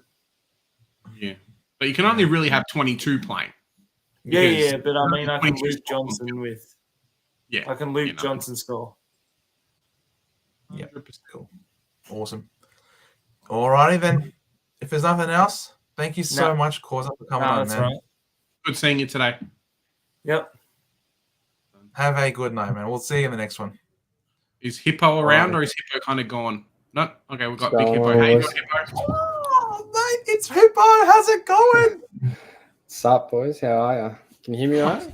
Yeah, here, loud and clear, man. Loud and clear. Mate, life is good. North Melbourne have lost 10 games in a row, and I don't think I've been as happy like with us losing 10 games in a row as I am right now. Just like from our performance today, the boys did well. I'm happy. I didn't watch all of it. But yeah, bloody close game in the end. Yeah. Would have been good to be at. Yeah. Mate, it was bananas. I lost my voice for a bit there. I was screaming. Screaming at you. That's it. Man, I was screaming at all things, not just us. Anytime you did something good, I'm like, oh, bro, that was so good. I was singing Wardlaw's praises all night long. The kid is a superstar. He almost single-handedly won them the game, man. Oh my god. So I'm glad we managed to get up despite some spuds on our team. You had Spud freaking Z-Ball kicking the ball out on the floor all the time. Yeah. Was he that Yeah, bad? great. Man. Oh, mate, you should have seen it. He kicked three kicks from a goal kick side when they've scored it behind, out on the full in a single quarter. Like three. Oh, it was In rough. the last quarter. In the You last could see quarter, everyone when, was like, losing three their goals. minds. He kept kicking out of bounds. People went to start throwing shit at him. Like, honestly, like it was so funny. Like all these North supporters, because we were sitting behind the North goals, all these North supporters were always going to get up out of their seats and like storm the ground, like trying to get him up. It was like you just choking them the game. Like 3 on the 4 in the last quarter. It was bananas, man. Was it in the clutch, was it? Yeah. Oh, wow. Yeah, last quarter, it was back and forward every go, and Yeah, last quarter it was goal for goal. So they had 5 goals, we had 4 goals in that last quarter. It was just lead change after lead change, and this guy kicks 3 on the full. Oh my god! It was. What do you guys think to do with these North boys? Because I think all of them. I'm not sure. Like she's all Zeeble, Ford and Waldor. I guess I think Ford and Waldor are okay. We were speaking to JD. I don't know if you caught that bit. But yeah, it really feels like it's getting to that point where if you've got a couple of spare trades, think about offloading them. Because it's a rough one. Yeah, well that's the thing. Which one do you go then? Like, do you keep? I feel like you've got to keep one of them. Both? Can you get rid of both? Oh, not with 10 trades and 2 upgrades, I don't think. I'm looking at doing it, and I've got 8 trades and 3 upgrades. So I'm a bit cheeky. It's dangerous. No mate, it's dangerous. Just finish on one trade. Who cares? One trade is fine. I don't mind. Just do it. Man, I might have to trade out one in order to facilitate these moves, man, because these guys are meant to be premium keepers for me. And all of a sudden, it's like, oh no, Aaron Hall comes in and all things go to shit. It's like Will Day. The same things kind of happened with him a couple of weeks ago. Was really good, and then things have changed, roles changed, people have come back, that kind of thing, and then kind of fallen off a little bit.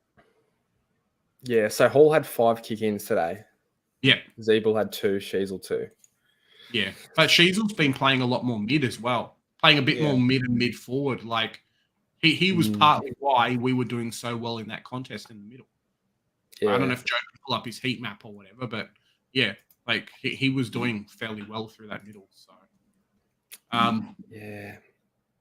he missed that goal, man. If Drizzle kicked that goal, how did he miss that in that last quarter? He would have been like 20 points.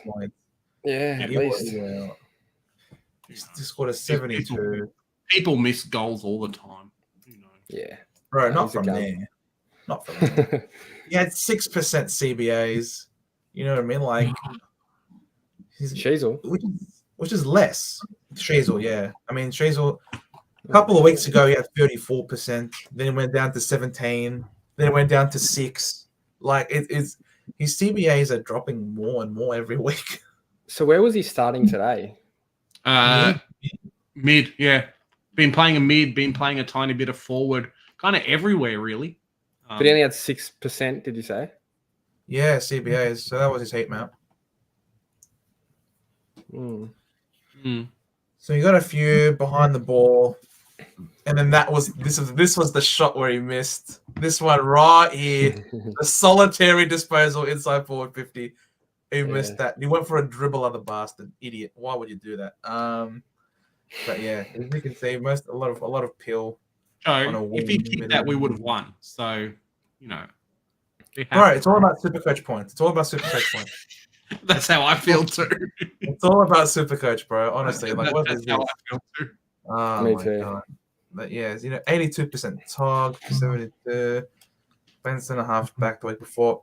There's a 7.5 back with 17% CBAs. Like his role is wow.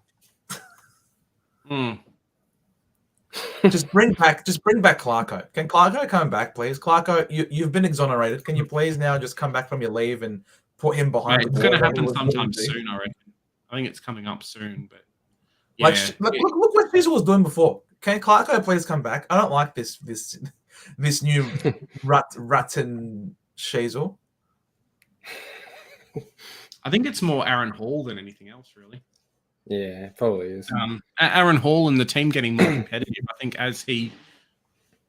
think the halfback role can be a little bit limiting, and as he gets better as a player, kind of finding out what his position is going to be what's going to help him. So yeah, it's a tough one. Look, he's not scoring in anywhere near enough to be warranted as a pick, and yet he's coming in and killing our two players. You know what I mean? Like you're like he's just a parasite. He's just a parasite. He's getting a final run before he gets delisted at the end of the year, and then that's it. So yeah, but we want him to get delisted now. We don't want him to keep coming in and eating. Go back up the list, right? Keep going up. Hey, Aaron Hall's 2020, he got really brown that year. Like, he got a tan that year. Look at 2020, man. 2020, he got a tan, bro. No, I'm strolling way past that. Oh my god, you're gonna get us cancelled, bro. What the hell?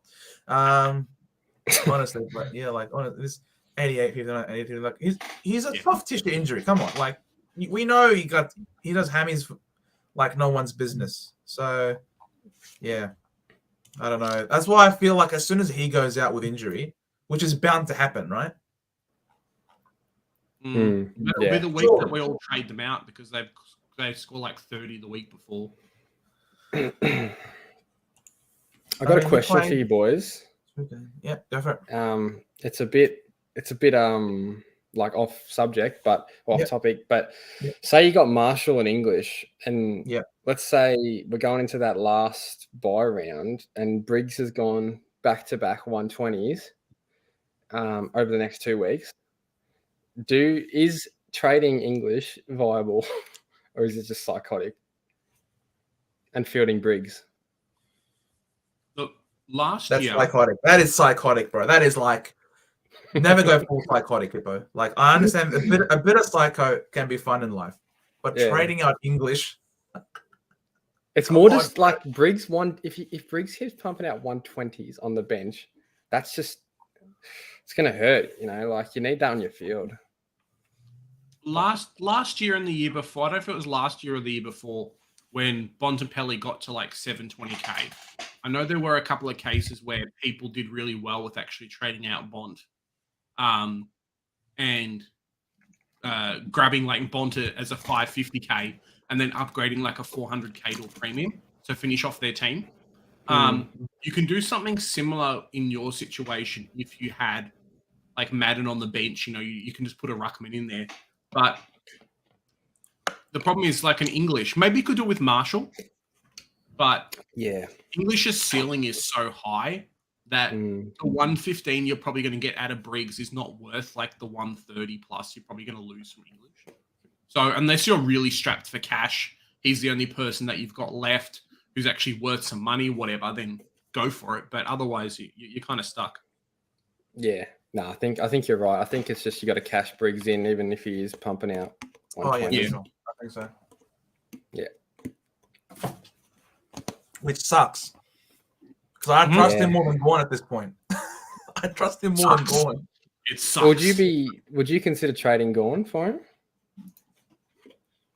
Look, Gorn doesn't have that round 15 buy, which is But I mean, I have 8 trades left with 3 upgrades to go. So it's really dicey, man. It's so dicey. And I've got Shazel, and I got Zabel, and I got Day. It's just like, just kill me now. Like honestly, it has been so bad. I legit might just trade out Gorn just to feel I can do the 2 upgrades and keep something in reserve, man. It's so bad. Well, when would you do it? I might do it at his buy. Yeah. So you couldn't do it this week? I mean, this week I am fielding an extra Ruckman because of Gordon and Marshall. I mean, it could be this week.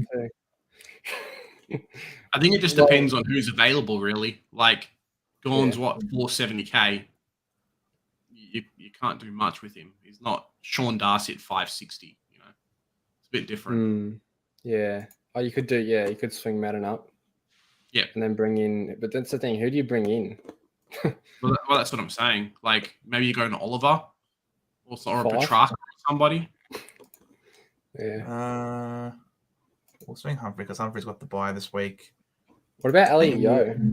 Neil's got to come in. Neil has to come in this week. Yeah. I reckon. Big J's not so bullish on Neil, but I think Neil is too good for his price. I just like, I don't mind Neil. Obviously, Brownlow medalist, whatever we know we can do, but it just really feels like he's sharing too much points with Dunkley and with Ashcroft. And when Ashcroft does poorly, Neil does well. But you know, when that doesn't happen, he's in a bit of strife. So yeah, that's my only problem with it. And then who did even downgrade through this week? Nobody. Fife. Oh, don't. Hayden came on before and was talking about Fife. I was like, I can afford him. I can do it. It's a trap. Complete devastation. Honestly, look at this team, bro. You tell me that this is not winning 50k. You tell me. Honestly, I think it's a bit late for you to win 50k. To be honest, the way things are going. 120 for the rest of the season. Look at this, bro. Yeah. This is full premium. Round 14 buy is going to hurt you. Actually, let's have a look around 14. Oh, not too bad. That's all right. That's 1, 2, 3, 4, 5, 6, 7. You've got 2 guys that's plenty. playing in the mid, so that's easy. 12, 13, 14, 15, That's 16, easy. 17, 18, 19. We're smashing it, boys. Done. You're fine. That is full primo. Yeah. Just 5. Yeah, What 5 can. round? This spot here will be this 5 Round here will be 15. Oliver. Oliver can be here. So Oliver, how do I get to Oliver? It's Seamus Mitchell, Humphrey.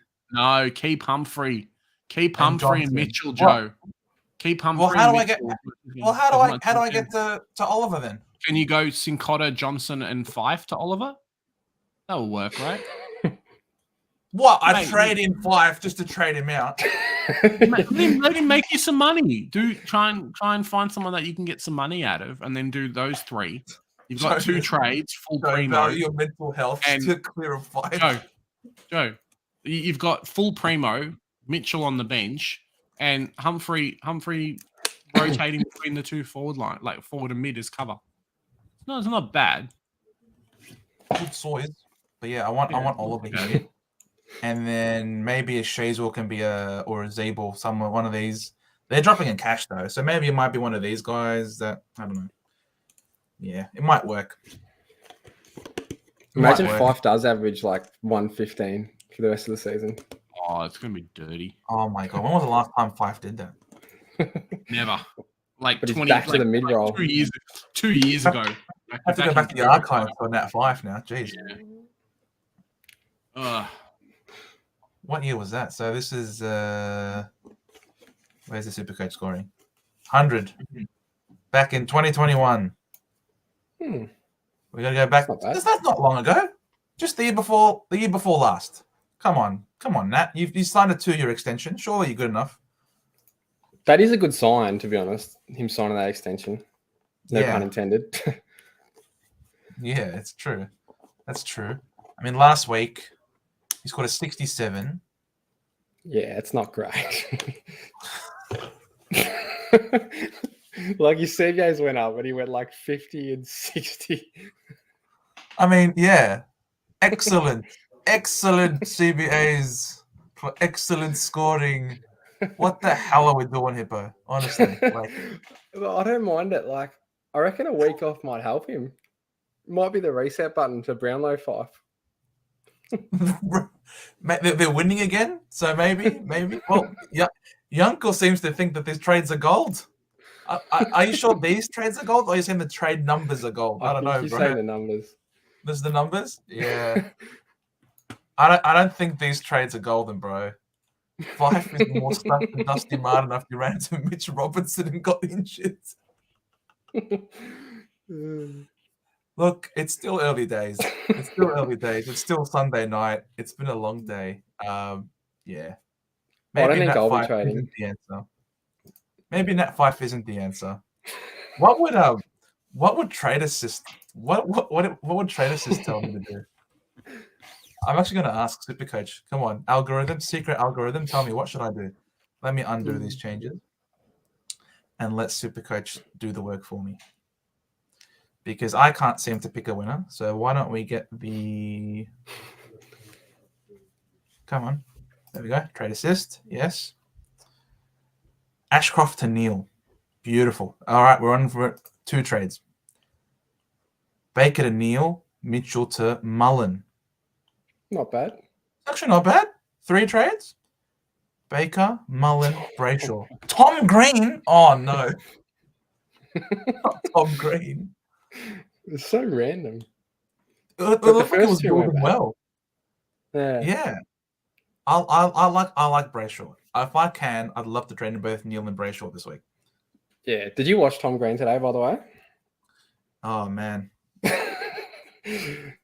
I don't know Maybe if you saw that's me why. talking about him on my stream, but do you know how many handballs he'll do like that? And he Yeah. just won't look. Like, what are you doing? He does it like 5 or 6 times a game.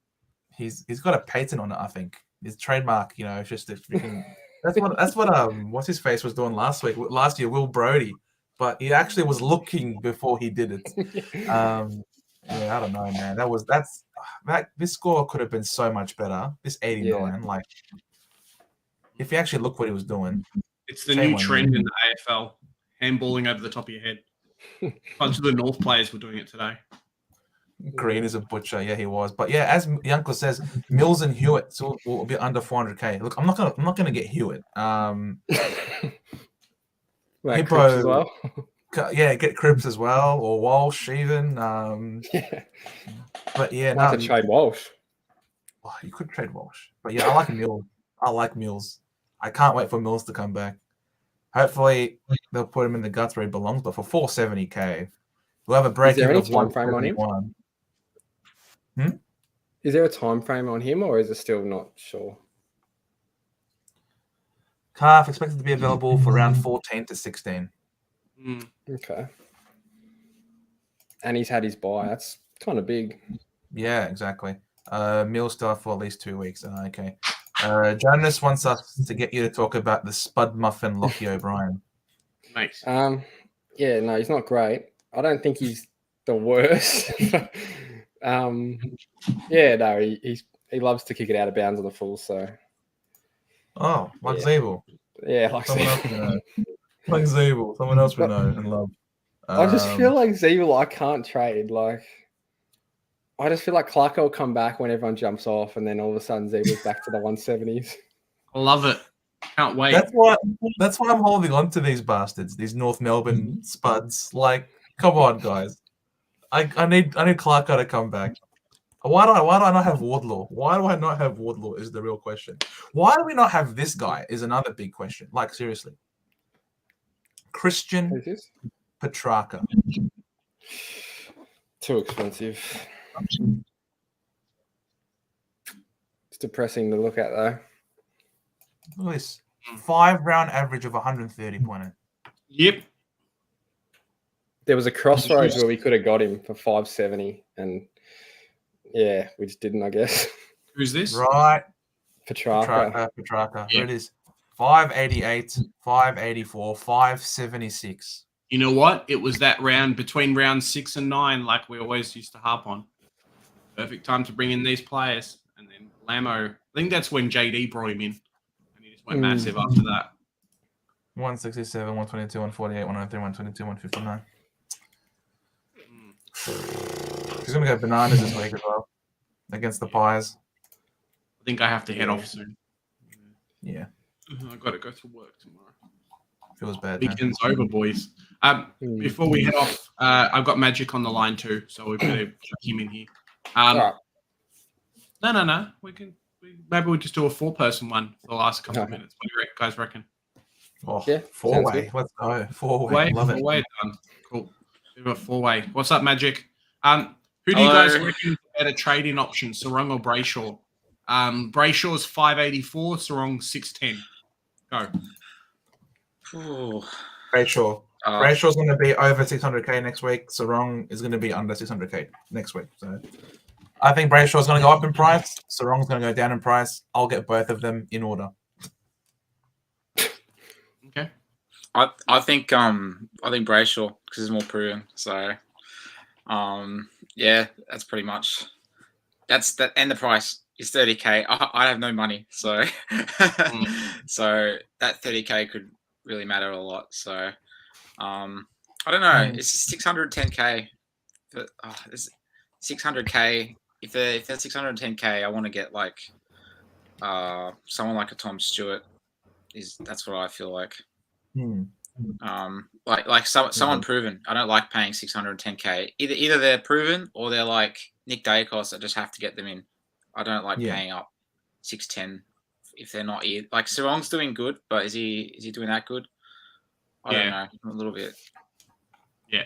I'm so happy. I'm so happy with my team this week. What is score? 2028. Wow. Very nice. So I so half my rank from about 3,000 to about 1,500. So that's what the buys are for.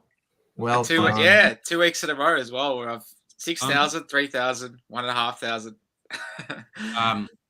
750 next week.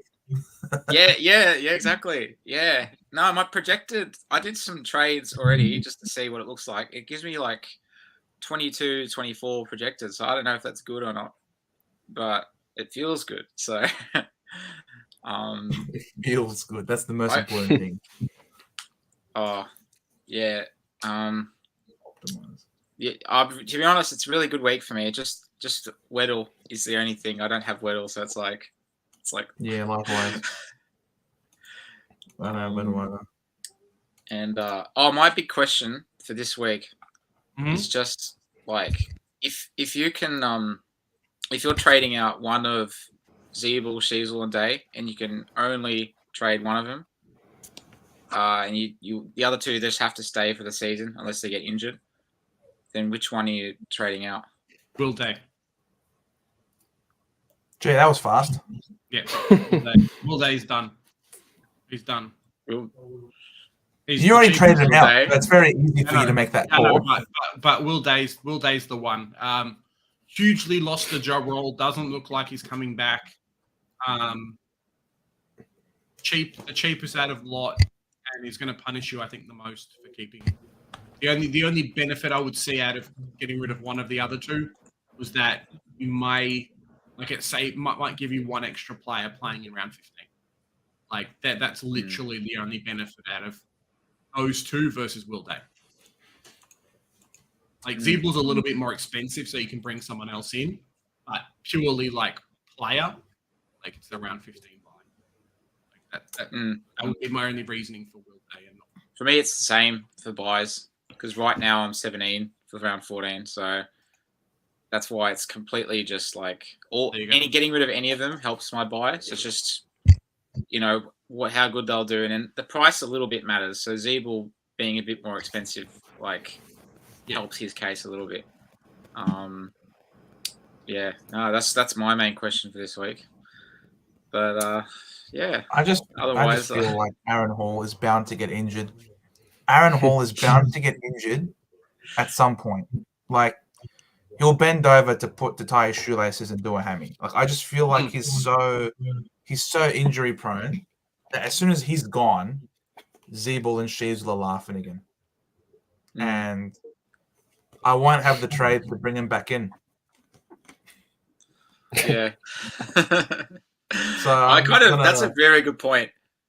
Before this week, I was thinking I'm banking on Aaron Hall tweaking something, and I'm at his mercy right now, basically. Yeah, before this week, I was thinking Will Day for sure, but this week's got me thinking like, do I still trade Will Day if I'm going to trade one of them? But I'm kind of crazy though. I'm going to end up on 2 trades left when I finish my team. Fine. So that's fine. As long as you've I- got, as long as you've got some bench cover. For me, B bench cover because the guy that missed Weddle. I missed Metal as well. Don't worry. I don't know who else you got. Yeah. I don't know. Whoever you want to have. We all gets dropped. Provides nothing for exactly, their man. team. See, man, I like this. All right, and then Jonas comes in. What am I doing? Love it, Jonas. Love it. The butt of Also, steel. like, hey Hippo, didn't say hello. Sorry. Oh, what's going on, man? Shame on you, Magic. Yeah, it felt kind of rude. I was talking to Big J and Medium J, and I didn't say hello to. Say hello. So you also are a I Medium watched J a few nickname. streams and heard the Medium J thing. And it's funny to me. So it is very. I get Little J, Medium J. I like Extra J. About Medium maybe. J. But man, Medium J just seems to hit different. Medium J. I don't know. But yeah, what do you reckon? Is it possible for me to trade out Gorn and rock with Briggs at R2 Magic, or am I going full psycho now? I mean, last season, I thought I could do something like that with Bruce. Maybe. Yeah, but Briggs is not. But that's Bruce though, so maybe Briggs is different. So. Briggs I doesn't think you have could. an injury history. That's. You really have to think about it though. Or a suspension history either. Yeah. Yeah. So, you can't trust Bruce. You can't trust Bruce. No. Briggs, I think. Oh, how good was Briggs today? I completely didn't pay attention to that game, and then I just looked at the scores after the game, and I saw Briggs, and I was just like, yes. Man, Briggs was insane. Hit out to advantage. He kicked that goal in the last quarter, and man, I was watching the game with Swizz, bro. I literally almost jumped on Swizz. I'm like, Briggs! Hippo, you have Briggs, right? Yeah, jumped on him last second. Thank God. Oh. We're not making you feel bad about not having a player then. Nah, got him R3. Man, Kieran Briggs, man, he's honestly like freaking. I don't care. Gorn, nah, stuff you, Gorn. I'm rocking Briggs R2. I don't care. Like Gorn was bailed out with a goal in that last quarter against Carlton. Like honestly, he was caca. He is so bad. Like I part of the reason why I got him was because he was cheap and that he was bound to get forward status. Of course, he misses it by 0.1%, and then just to rub it in, he spent like 5 quarters of the game in forward line against Carlton. Like it's so annoying, so annoying. Nah, stuff him. He's gone. Gorn is gone for me. I'm rocking Briggs at R2. Stuff this. If there's one thing that's good about if you got rid of English, it's that you can call it Brawn, the partnership, Briggs and Gorn. So, but then you got Pringlish. No, I got Gorn English, man. I've got Gorn Marshall with freaking Briggs on the bench. No, but if you get rid of Gorn though, Pringlish. No, it will be Marshall and Briggs. So Brashall? Wait. Oh, Marshall. Sorry, crap. Oh, geez, you have so many. Like, I'm getting confused. I know. I start with Wits in my. I start with Wits because I thought, you know what, Wits is the safest, most reliable. I want set and forget. I won't have to worry about my ruck line ever again. Next minute, I've spent half my trades on my freaking ruck line this year. Oh. Yeah. Well, I guess I'm fortunate. I mean, I had Darcy, but I changed it to English, and actually, English and Marshall's been pretty calm kind of combo to have. Actually, not really had to do anything. So, yeah, very happy there. I felt so bad for you when I saw Gorn miss out in DPP. I knew you were getting Gorn and thinking he's getting the DPP. Perfect plan, and then it's like he missed out by 1 CVA. So. Like he probably was stuck somewhere in the forward. Like he was probably stuck like I don't know, like he went to the bench and then came back, went to the wrong spot or something. Bloody 0.1%, man. Just round it up. I need to head off, fellas. But fantastic chatting with you. I'm not sure how long Joe's going to be here. We've got our live stream tomorrow at 7:30. So hopefully we'll see you there. But keep rocking, guys. Have a good day. Yeah. See you, big day. Have a good day. Later. Down the Bombers. Jonas Goat. Big Johnson, Medium Joe. If you ever score 3,000 Supercoach, we'll call you Huge Joe or Huge Joe. 3,000. Gee, it's a I'd love to score high 3,000. bar.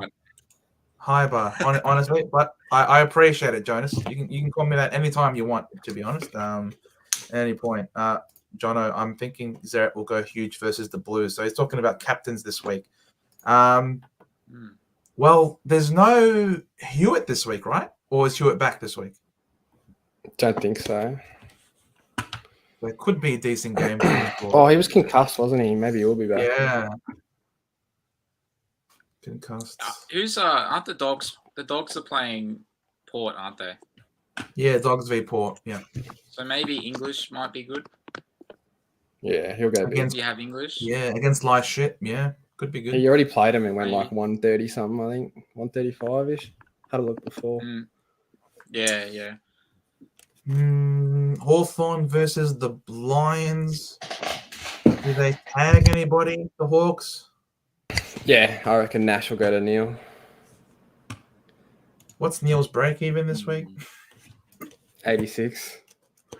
Oh, he should be 86, right? Yeah, just I reckon. I mean, he was tagged last week and still did well, right? Yeah, I think they let it go for like a quarter, and then that quarter he just happened to go off. So yeah, 122 against Adelaide. Adelaide, that's really good. I'm thinking of getting Neil this week myself, so I hope he doesn't get tagged. Yeah, I've had him all year, unfortunately, for 700k and seen about 17 tags, I reckon. Well, at least you got that huge 170 score. Yeah, and it was a last second VC, that one too. Yeah, I actually watched the video, so oh really? Yeah. Yeah, did get lucky with that one, to be honest. Dawson. Yeah, I also watched you raging about Carlton in one of the recent videos, I think. Yeah, no, they're so frustrating, honestly. Like, there's just so much wrong with that club, I think. No, we should totally do a watch along, man. We should so do a watch along. I'm down. I'm down. Someone in the stream said it today, so yeah, I reckon it'd be a good idea. Yeah, obviously. Dawson versus the Eagles looking tasty. Yeah, I think his record at Adelaide Oval. So his record at Adelaide Oval is really good, isn't it? Dawson, was it? Yeah, it is. It is. Let me just open it up. Let's have a look at Dawson. Dawson career stats. Geez, slow. At venue, Adelaide Oval, averages 115. It is his second favorite arena outside of Blundstone Arena. So yes, it is his best. It is his best. It is his best play. Yeah, Jordy Dawson could be really good against the Eagles. Absolutely. A lot of people are talking about Laird could also be good. I don't know, man. Laird just seemed to be afraid to tackle in the first half of this game. Maybe because the PTSD from getting suspended or something. But I thought he would be on a lot more in those conditions. So yeah, I don't know. Laird could be interesting. Well, Will Day just stopped tackling after he came back from his suspension. So yeah, if you looked at his actual tackle numbers, fell off a cliff. I don't know about now, but definitely the first few weeks back. So that actually could be a thing. The tackling. I hate that. I hate all the tackle suspensions. Yeah, I know. It's rough. It's just frustrating. Marshall VC versus Sydney without any proper rucks. Yeah, he's my VC, I think. Yeah. Pretty confident. Yeah. Doesn't Supercoach Gold have Marshall as the highest projected player this week? I don't know. At least in my team, I think it. Yeah, he's 148. Yeah, 148. That's huge. That is huge. Yeah, but there are people who are saying VC led into C Sarong or C Brayshaw. Yeah, because they're expecting the Freo boys to pop off this week. Yeah, they won't get any attention from Richmond. Oh, they're And playing at home. Richmond, are they? Yeah. Oh, at see, this is home. why. This is why I want to. What I want to do is do an upgrade and then sideways one of those 3 fake primos to Brayshaw. That's kind of what I want to do. But this which week. one is the fake primo, Magic? Which one is the fake? Yeah, one? who's the fakest? Who's the fakest fake primo? The fakest of them all. Mirror, mirror on the my wall. God. Who's the I don't have fakest to do my primo? team anymore, so there's actually a debate who's the fakest primo. Although Ridley, what's going on? Another ton. I start this guy, and then as soon as now he's I traded him ages ago though, but now he's actually coming good a bit. So, Scored 102. Yeah, so he didn't get that 120 plus that we got that he had the weeks before, because for this 102 this week he actually had to work hard for it. He genuinely flew and took intercept marks. It wasn't the cheapy chip mark controlling game plan that we took the 2 weeks previously, like I was said that we went in with. North Melbourne had really good forward pressure. They didn't allow us to switch up the play, so it was a lot of long kicks down the line. So he really earned that 102. Whereas against West Coast and Richmond, we were controlling the tempo, kick mark, cheapy points. I expect that he had a great game. So yeah, he's not a top 6. I don't think. He had 9 marks and none of them were easy. He actually was a wall for us in defense. So yeah, he's not top 6. That was a great game for him, and none of it was easy. I can't see him doing that again against Carlton. We're gonna have our hands full with Mackay and Kerno, I think. Yeah. But maybe we should just let Mackay take all the marks so they can just give us behinds, just kick behinds for us, and we'll be good. It's essentially a rushed behind. You just reminded me of that Richmond Geelong game. I was so keen on Tom Stewart vice captain all week because I was thinking, Richmond, they've had so many behinds this year, and they no Tom Lynch, are just intercepting all game. And in there, I swear, didn't Richmond kick crazy accurate that week? Yeah, they did. They were 16 and 5 or something like that. And I just remember being I was just the week I vice captain Tom Stewart, they just it's kick super accurately. So they're definitely with you'd be hoping Mackay. If you own Ridley, you'd be hoping Mackay is just kicking behinds all game. So yeah, absolutely, 100%. Maybe Sarong for captain. Yeah, Sarong absolutely could be captain, man. Don't look at Tom Green's score today and think, oh no, Richmond are good at negating inside mids. No, Tom Green, he basically was playing with a blindfold on today. So I wouldn't read too much into that. Watch the game, as Hippo said. That's all he was doing, man. They're 20-meter handballs as well. Yeah. It wasn't just a quick a deft one. No, it was just bombing it forward. Yeah, no, don't worry. Zach Merritt, Zach Merritt went 160 the week before as well against Richmond. Yes. So correct. So yeah, it should be really good. I personally, I heard you guys talking about Brayshaw and Sarong. I personally would rather Sarong. I still don't know if Brayshaw's fully trustworthy. He's had 7 bad games or 8 bad games, and Sarong's had I think 1 bad game. I don't know. Yeah. I'd rather just pay up a little bit if you can, but obviously Brayshaw's great value. So yeah, I'd rather Sarong though still. I'm thinking that we're gonna be sideways in someone in time, and just Brayshaw right now is sub 600k. He will be over. Whereas Sarong, I don't know. Will Sarong be under 600? Because Sarong's got a fairly high break even, I think, this week, if I recall. 127. Oh, he'll beat that against Richmond. Yeah, no, go Sarong. He'll beat 127. Yeah, go Sarong. Yeah. Look at that. Yeah, Jonas about Tom Green. He had varnish on his hands and boots. Yeah, that's Very, very apt. The only Tom thing I'll Green. say with Brayshaw, sorry.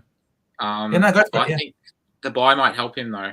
So, and like he's had like mostly bad scores, but I think 3 of his last 4 have been good scores. So he might be starting to come good. So I don't know. I'm not fully decided on that. If I gave that impression that I was like set on Brayshaw already, I've been going Brayshaw Sarong for about a week or so now. So I'm pretty set on Neil though, to be honest. I just I don't know. I just like Lockie Neal. I know he's I know he's dropped 260s and stuff, but I don't know. It's Lockie Neal. I feel like Lockie Neal for 577. I'll willing to take the risk. I feel like what's the worst that can happen? Yeah. I don't know. Like worst case, he'll still average 110. I reckon. Yeah. Yeah, I feel like the winner of Supercoach is one that's got Lockie Neal on his team. I find it hard to imagine the winner does not have Lockie Neal. Sarong or Laird? No, you have to go Sarong because he's had his bye. Yeah. Yeah, I reckon Sarong can match him. Yeah. Unless you're unless you're doing really well for the round 14 bye, then maybe if there's no buys, I'd go Laird. But Laird break even of 130. Buy is a big deal. Yeah. We go Sarong. How good was Noah Anderson against the Crows? Made me a very proud owner. Yeah. He was terrific. Congratulations, Jono. Sensational. What did Redmond score? He didn't go 140 like I thought he would. That's for sure. He had a very quiet game. I thought he was good at the start when I was watching, but he must have dropped off. He really dropped off hard, yeah. He finished on a 72. Oh, God. He had a very hot start to the game when we were up and about and winning. But as soon as the game got tough, he disappeared. So sounds like Patrick Cripps. Jack Steele. Yeah, well, that was Mason Redmond for us. Ridley definitely stood up this game. My word, Ridley took a few screamers, mate. So, Supercoach Pro, how's it going, Brad? Guys who haven't subbed to Supercoach Pro, head on over. Thoughts on Keys? Looked at his last 2 games back in the mids. Go Tigers. Yeah, that was huge. Good win for your mob. First time in like 23,000 years that you guys have won a close game. Who would have thought? That was meant to be a compliment. I'm sorry. I know it was a backhanded compliment. I'm sorry. The Tigers are right, but we beat you guys a couple of weeks ago, and I still feel good about it. Keys. I don't know. What do you reckon about Keys? No thoughts on Keys? All right. My take is, my take is he'll tag halfbackers. He won't just tag mids. And those games he tags the halfbackers, I just think he's going to score pretty average. Yeah, for sure. Absolutely. In back-to-back weeks, 70% and 75% CBAs. Yeah, so who did he have last week? Really confident. Last week he played against the Suns, and then the week before that he played against Brisbane. He went to Anderson. Oh no, so he had Anderson and Rao, and then he had Neil. Yeah, so he was playing mid only. Yeah. 102 and 106. So, but then the week before that against the Dogs, 72% time on ground for 37 Supercoach. Yeah, no thanks. 37. Yeah. And then he's had a 45 against Geelong. Yeah. Yeah, I don't know, man. I have to be really sold on them. They have to really be have good role security for me to like go for a mid pricer. I have to be really confident. Like Briggs, I was pretty happy to go for Briggs because I was. The Flynn thing for a moment I thought Flynn might come in, but like Briggs, I was very happy to go for Briggs at his price. But Keys, it's just he can play so many positions.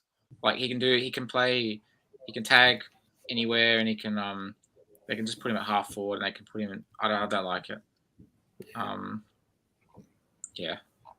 It's the same with Himmelberg. Like, I think I had a look at the injury list of Jitto West, and they have like 3 defenders coming back in the next 2 weeks. It's like they're going to swing him back to the forward line. It's inevitable. Yeah, exactly. 100%. 100%. Like, he looked really good behind the ball, but how long will that last? You can never know. Really won't play on McLaren, your third man up. Yeah, but I'm not sure the Verdi is going to be a matchup for either of them. I think he's going to be too small. It's going to be too small. No, Anderson was late last night. Happy with Noah. Yeah, Paddy crippled at the moment.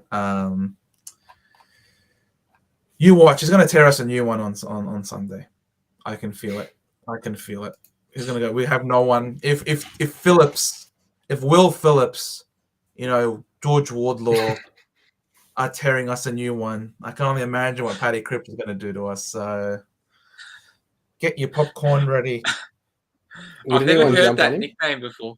Paddy crippled, but it's really fitting. So, yeah.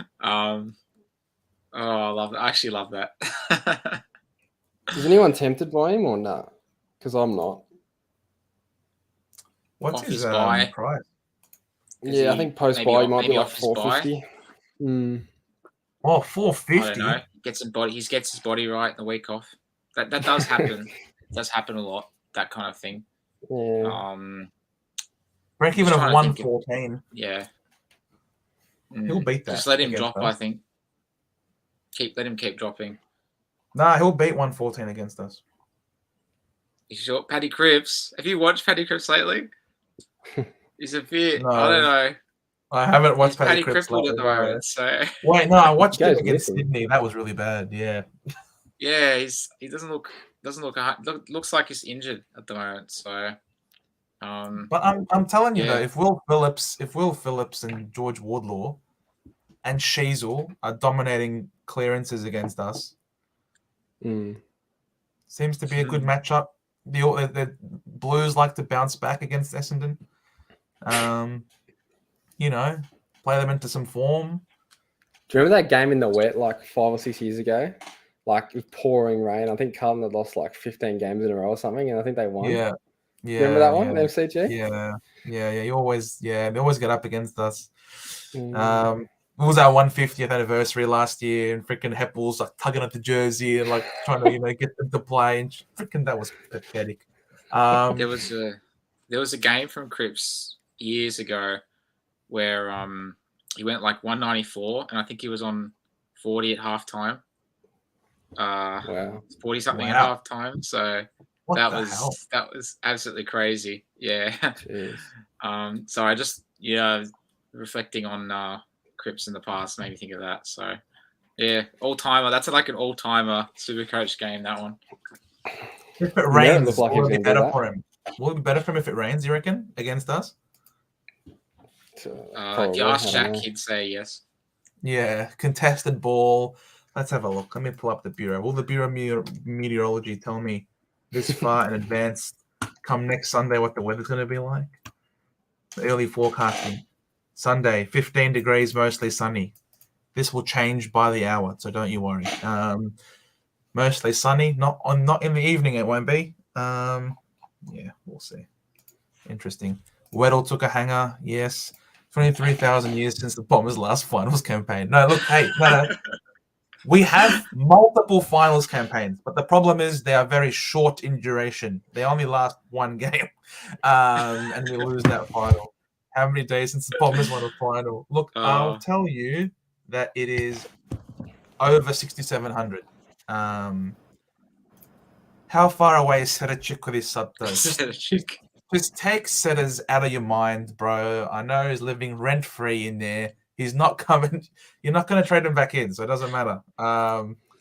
Med, Cripps is cooked, perhaps. But Kent says Cripps has the Brownlow Blues. Oh, yeah, I guess. Callahan could be a keeper for a while. Mate, why did you trade out Finn? Why did you trade out Finn, Hippo? He's doing so well. I never had him. Oh, I thought you owned Callahan. I had Lockie Ash, who also is doing well. I had him at one point. Yeah, it's coming really good, man. It's coming really good. Too long to come good. I know. Yeah, it's true. Same thing with Nazaya, Wangan, and Miller. It took too long to come good. Yeah, I had both of them. Unbelievable. We were onto it, Camera sold me the dream. You sold me the dream. To be honest, no, Oh. to be fair to him though, he did say to me, he'll be good. The question is whether or not he'll be good soon enough for us to Yeah. picking him. That's what he said to me. Yeah. And it didn't work. Yeah, it didn't work out. Ridley didn't work out. Doherty didn't work out. Tanner Bruin didn't work out. Maybe you can tell us what's going on with Steele. Is he Oh, yeah, he's gone. gone? I don't know. Oh, there he is. What? Nothing Yeah, worked okay. out. Nothing worked out. Even my connection didn't work out there. So it's like, yeah. So I've wasted so many trades on a bad starting team. It's ridiculous. Your So internet bad. connection is a fake primo.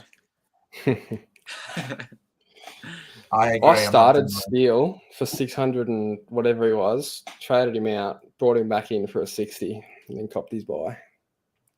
So I don't know what to do. Good success. Steele is the kind of player that could just come good after his bye with the rest. I feel like Just the way he I looked. feel like he did that before. Yeah, he just wasn't. It didn't look like he was trying that 60 game. I don't know why. They weren't even winning. I didn't watch the game, to be honest. Steele is a paper primo. Paper primo. Jonas always comes in with these beautiful little quips. I love Jonas's contributions to this to the chat. Yeah. A paper primo. Now, honestly, like, who did he score 60 against? Was it just a bad matchup or something? I don't know. He had a lot of mid-time and just didn't want to go near the ball. You said he looked very disinterested. Yeah, he did. Yeah, it might have been Adelaide. That was Hawthorn. At Marvel. Was there any Nash treatment perhaps? No. No excuses for him. What the hell? 14 touches. Do you know how close I was to bringing in someone like a Steele or DeGoey this season? Somehow I don't have either of them. I've just somehow dodged these. I don't know. I've somehow dodged some of these guys. He had 9 tackles that game, though. 9 tackles. Like, that doesn't look like someone who was disinterested. When I look at that stat of 9 touches, of 9 tackles. I think they were cheap tackles. Like, they were like ones that players already got tackled. And he just jumps on top and gets a step. I swear they were like that. I feel like I've seen Steele get a tackle for touching someone before, just like touching their shoulder as they ran past. So Yeah. I swear that's been given before. Not back when that was when Steele was scoring 140 every week. I just remember seeing him get points for a tackle once. Thinking like, that wasn't a tackle. Yeah. That's one thing I've learned, like, is I'm not going to pick someone based on what they used to do, like Neil and Steele, because I think I did that too much this season. You got to be careful, not to get in the habit of doing the opposite though, because it can really bite you if you go for all these unproven players, and then what happens is after the bye they start to fall off a little bit, or I don't know, they get usually they just fall off a little bit. And you just think like, oh, why don't I just? And then later on you're going, oh, why don't I just keep the proven guy? So yeah, it goes both ways a little bit. I think. Yeah, that's true. So we're keeping Zeeble then, huh? We're trading out. I want to get rid of all 3 of them. Unproven. I want Will Day, Zeeble, Sheeds. I want them all gone, but it's like I can't. If I did, I could do that, but then I'd have 0 injury trades left. So I'm looking at. For me, I'm looking at if I get rid of, I think I can manage it with 2 and get Oliver and get rid of one of those 3. That's what I think I can do. So I'm going to try and do that, I think.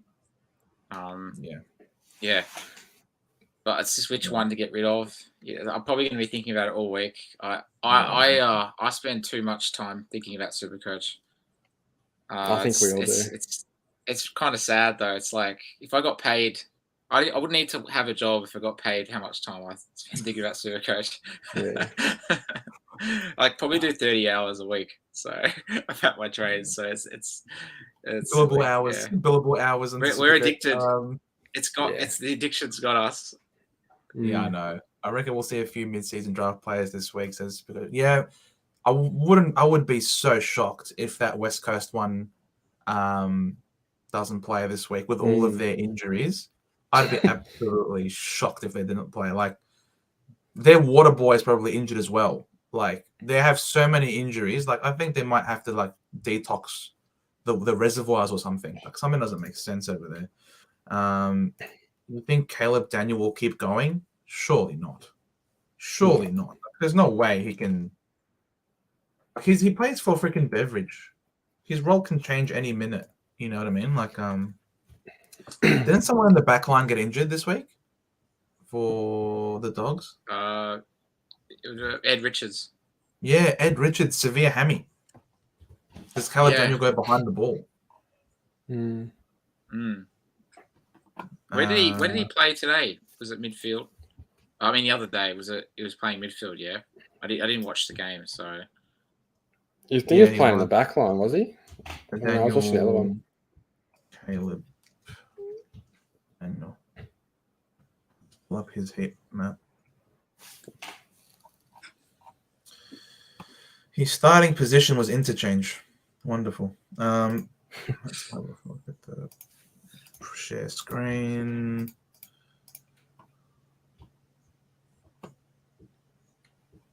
That was his heat map last week. And the week before. That's a completely different role. And the week before that.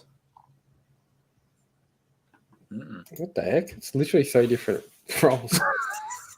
And here, if I show you these three maps, I'll tell you they belong to three different players. Would you believe me? Yes, you would. Nope, they're the same person. Do you ever look at a heat map and just think like, get the hell in my team? Yeah.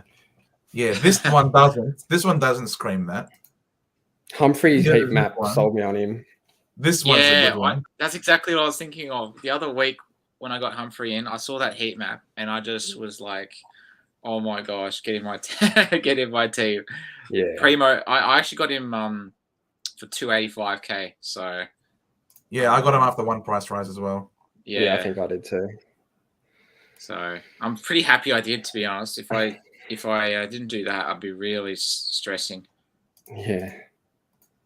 Well, that's the thing. I was just thinking about that. Like, I reckon we have to be able to get full primo based on the rookies we have now, because it doesn't sound like there's any coming through. I reckon that Mullen guy could be dropped. Can you guys do it? Because I worked out I can do it with 5 trades left, and that'll be getting Cameron and Clary in. But I'll obviously have to sacrifice all my cover on the bench. But how are you guys seeing?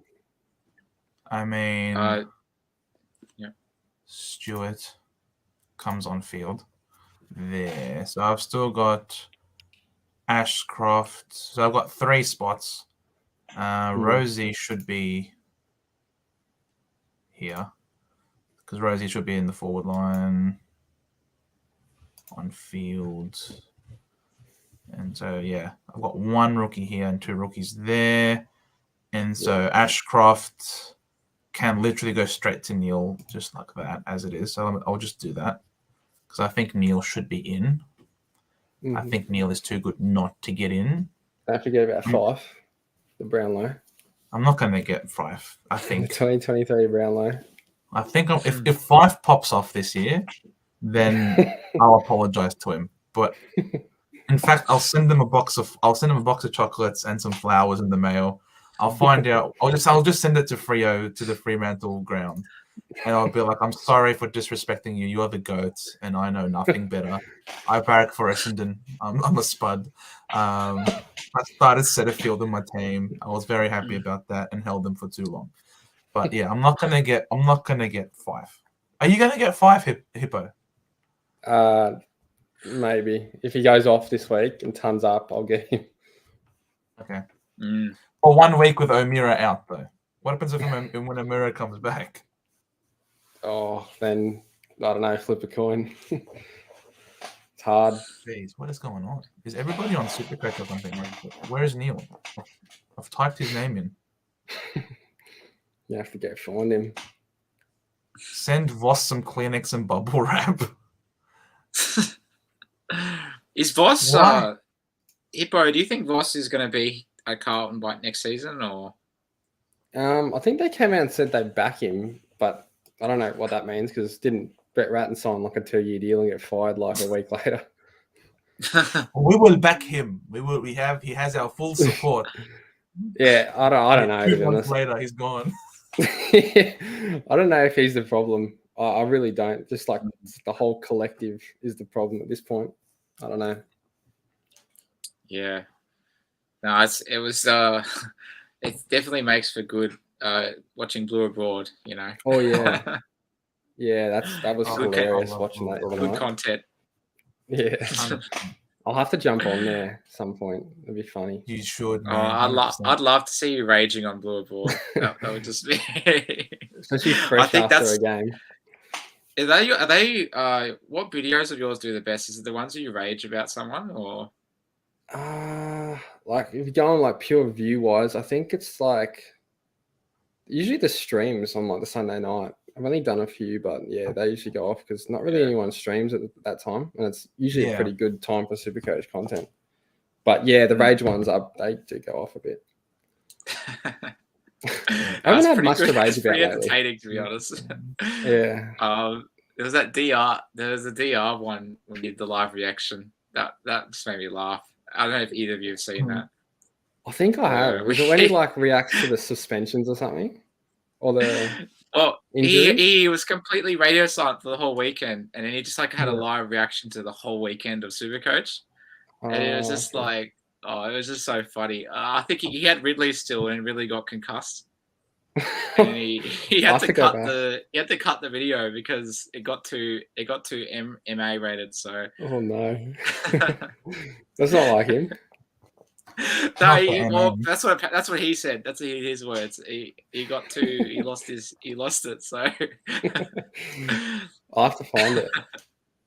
Surely there's another one though where he didn't cut it, but he kept control of himself a bit more. But they're both. There's twice he's done it. I think it was just hilarious seeing them complete radio silent reaction to a whole weekend live. Is just, I don't know. It's just funny. Yeah, well, like for the amount of time we all put into this stupid game, like for how much luck there is involved, like it's just inevitable there's going to be some anger and rage. 100%. Thoughts on Degoe? Magic? What happened to Degoe, bro? Why is he such a thug, huh? Can you tell me why? Oh, Degoe. Oh, I was so keen on. You know what? I've been selling people on him all these weeks without ever actually bringing him in. Because I'm a Collingwood fan, so I'm just like, he's reeling him in. You drop the bait and you reel him in. But do you know the one reason I never brought him in was because I've never trusted his kind of injury suspension risk. That's the one reason. I'm pretty. I was surprised at how poor he scored, but I still am like fairly confident he should score like 105. It's just it's just the reason I didn't bring him in is because he's getting suspended, isn't he? So that's literally why I didn't bring him in, because I don't trust him to not do things like that. So yeah, I don't know. I brought Darcy Cameron in this week actually, so I hope it's not too early. But he seems to be building every week, getting a bit better every week. So yeah, I traded him in this week already, or last week, because I could see the statistics were turning for him and that he was about to explode. He basically turned up this week on 2 quarters because I know he scored 6 points and 4 points, and then the rest of his points came in the other 2 quarters. So he scored what he ended up on 105. So he scored 95 points in 2 quarters. Yeah, insane. You know what I mean? So I traded him in this week thinking he was going to be crazy for me. Look at that. Look at this. One rookie left on field. Humphrey. That's beautiful. For me, obviously Briggs at R2. Briggs at R2 though. So these are the trades that I've done just now as you guys are talking. Yeah. You're inspiring me. You know what I mean? So Gawn and Ashcroft to Neil and Sinclair, and Ruckman, Briggs at R2, and then leaving this Humphrey spot for Clayton Oliver, which will be with Baker, Johnson. I've got Mitchell. So I've got money on the bench to burn to get Oliver there. Your team's looking really nice. Yeah. I like that. Yeah. Obviously, I'm still holding these two Spud Amigos and a day. Yeah. I just need someone to go and spike freaking Aaron Hall's drink or something for my team to really come good here. I think they've all got potential to average 100 plus though for the rest of the season. Yeah. So, yeah. I might hold all three and just pass on Brayshaw or Sarong. I'm still not sure about that. It's hard because, I feel like maybe it might be better to just hold them and wait for maybe later you can trade into a Paddy Cripps if he's like coming good and he's like 450k or like Mills if Mills gets to like 430. Tuke Miller maybe. Or Tuke or even like LDU if he's like gets himself right. So someone like maybe it's better to wait for one of those guys like a Mills to get really cheap and then trade one of those. Get him in for one of these frauds. Yeah, I've had plenty. LDU, bloody Wits, I guess. Yeah. Where he was more of an injury. Ash, Wangani, Malera. Had a good day. It's so frustrating. You can put so much time and effort into your team, and then they can just get injured in the first quarter and score a 4, and then someone else. And you just know that there's someone out there that put like a minute of thought into their team, and they're like smashed you that week for their score just because they don't have that player. Yeah. So honestly, it's so annoying. But I captained. I brought in Tuke and captained him the week he got injured. So that was really rough. Yeah. What did he finish on? It's my only week. Oh, sorry. What did he finish on? 40. Again? I forgot. He got 40. Yeah. And I captained him. So, yeah, that is rough. Man. That was a good week to trade him in, and it was a good week to captain him as well. Like the logic all dictated that it was good. Well, look how good all the Gold Coast, like Raul and Anderson, and what's his name, the defender, like they all did really well in that sort of 4 to 5 week patch of games. That fixture. Yeah. So to me, that's like kind of validating. Like, Tuke had a really good fixture for that sort of 4 or 5 weeks. Yeah. Oh, that's just like so annoying. And then like Rory Laird in round 1, like how can no one will predict that. Either of you guys in the I spoke to George that Sunday night after Rory Laird went 50 on the voice chat. And that was the funniest thing, but it was so sad. It was like we're all just sad about Rory Laird. Yeah, it's tragic, really. Like 700k, he hadn't gone under 90 for like 4 years or something, wasn't it? Or something like that. Yeah, it was his lowest score since like 2016 or something. Yeah. And then they said, "Oh, it was too hot." Like, what's it's too hot supposed to mean? It's too hot. Are you serious? What kind he didn't even get tagged as well, did he? I'm pretty sure. No, it just was crap. Yeah. Remember they sent the thread out like, "Oh, we're going to go to Laird or something." Who was it again? It was GOS? Who was it that played? They're going to go after Laird. I think it was GOS. Someone came out and said the coach came out and said we're going to put some time into Laird or something, and it was before the game. It was like 3 days before the game. They didn't even touch him. Yeah, exactly. Yeah. Do you know what that makes me think? What's for you guys is like the number one in your whole life, like number one most like PTSD, like Supercoach moment? Starting Caleb Daniel. No, I don't know. That Caleb Daniel 19 is actually up there for me. It's in the top 3. That was terrifying. I think when I started, I traded Dangerfield out for Jared Waite when he scored 200 at North one game. I think Dangerfield went to Oh my average like God. 137 and went like 80 first of the season. But I was just a complete nuffy at that point. Oh For no, he me, nuffed it up. Yeah. For me, it was a couple of years ago.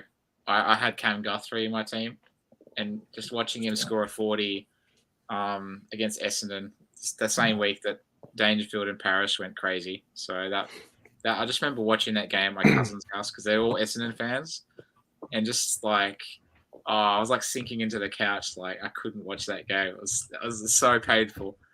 So if that's for me, yeah, Cam Guthrie. If you know, you know. Yeah, he was a massive trap back a few years ago. He was actually good, and then all of a sudden he just dropped off. I don't know what happened. Did he lose He did an CBAs? AC.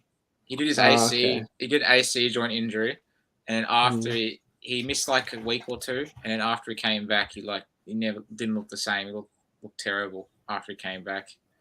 I should have the mistake. I don't know if it was a huge mistake getting him in because he was averaging it was kind of like Sarong. He was averaging like 120 for about 10 weeks, I think. 8 or 10 weeks into the season.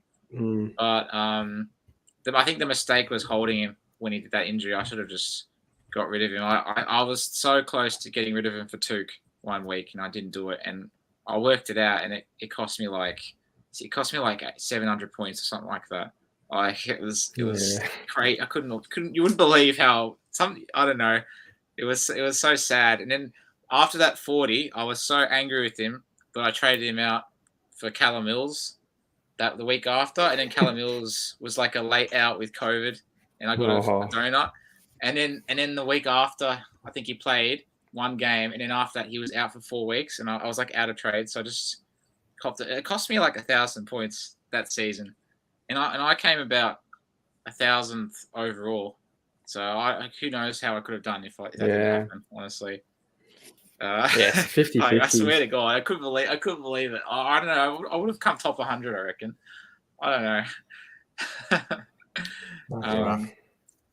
Actually, anyway. There's one more that anyone that played in 2019 might remember Riley O'Brien being 130,000 and being like one of the best cash cows you'll ever see. Got to 550,000. Could that be Briggs this year? I missed him that year. Yeah, probably. Yeah, his 130,000 version of Briggs. Was he for the whole year? He was R3.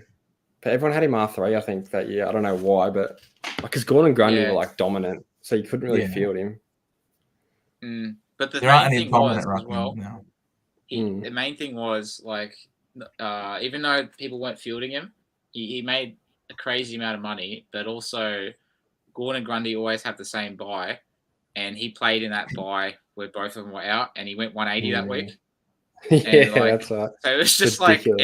Like everyone that missed Riley O'Brien was just like 180 points worse off than everyone that got him. Just flat 180 points. That was rough. So yeah, I don't know.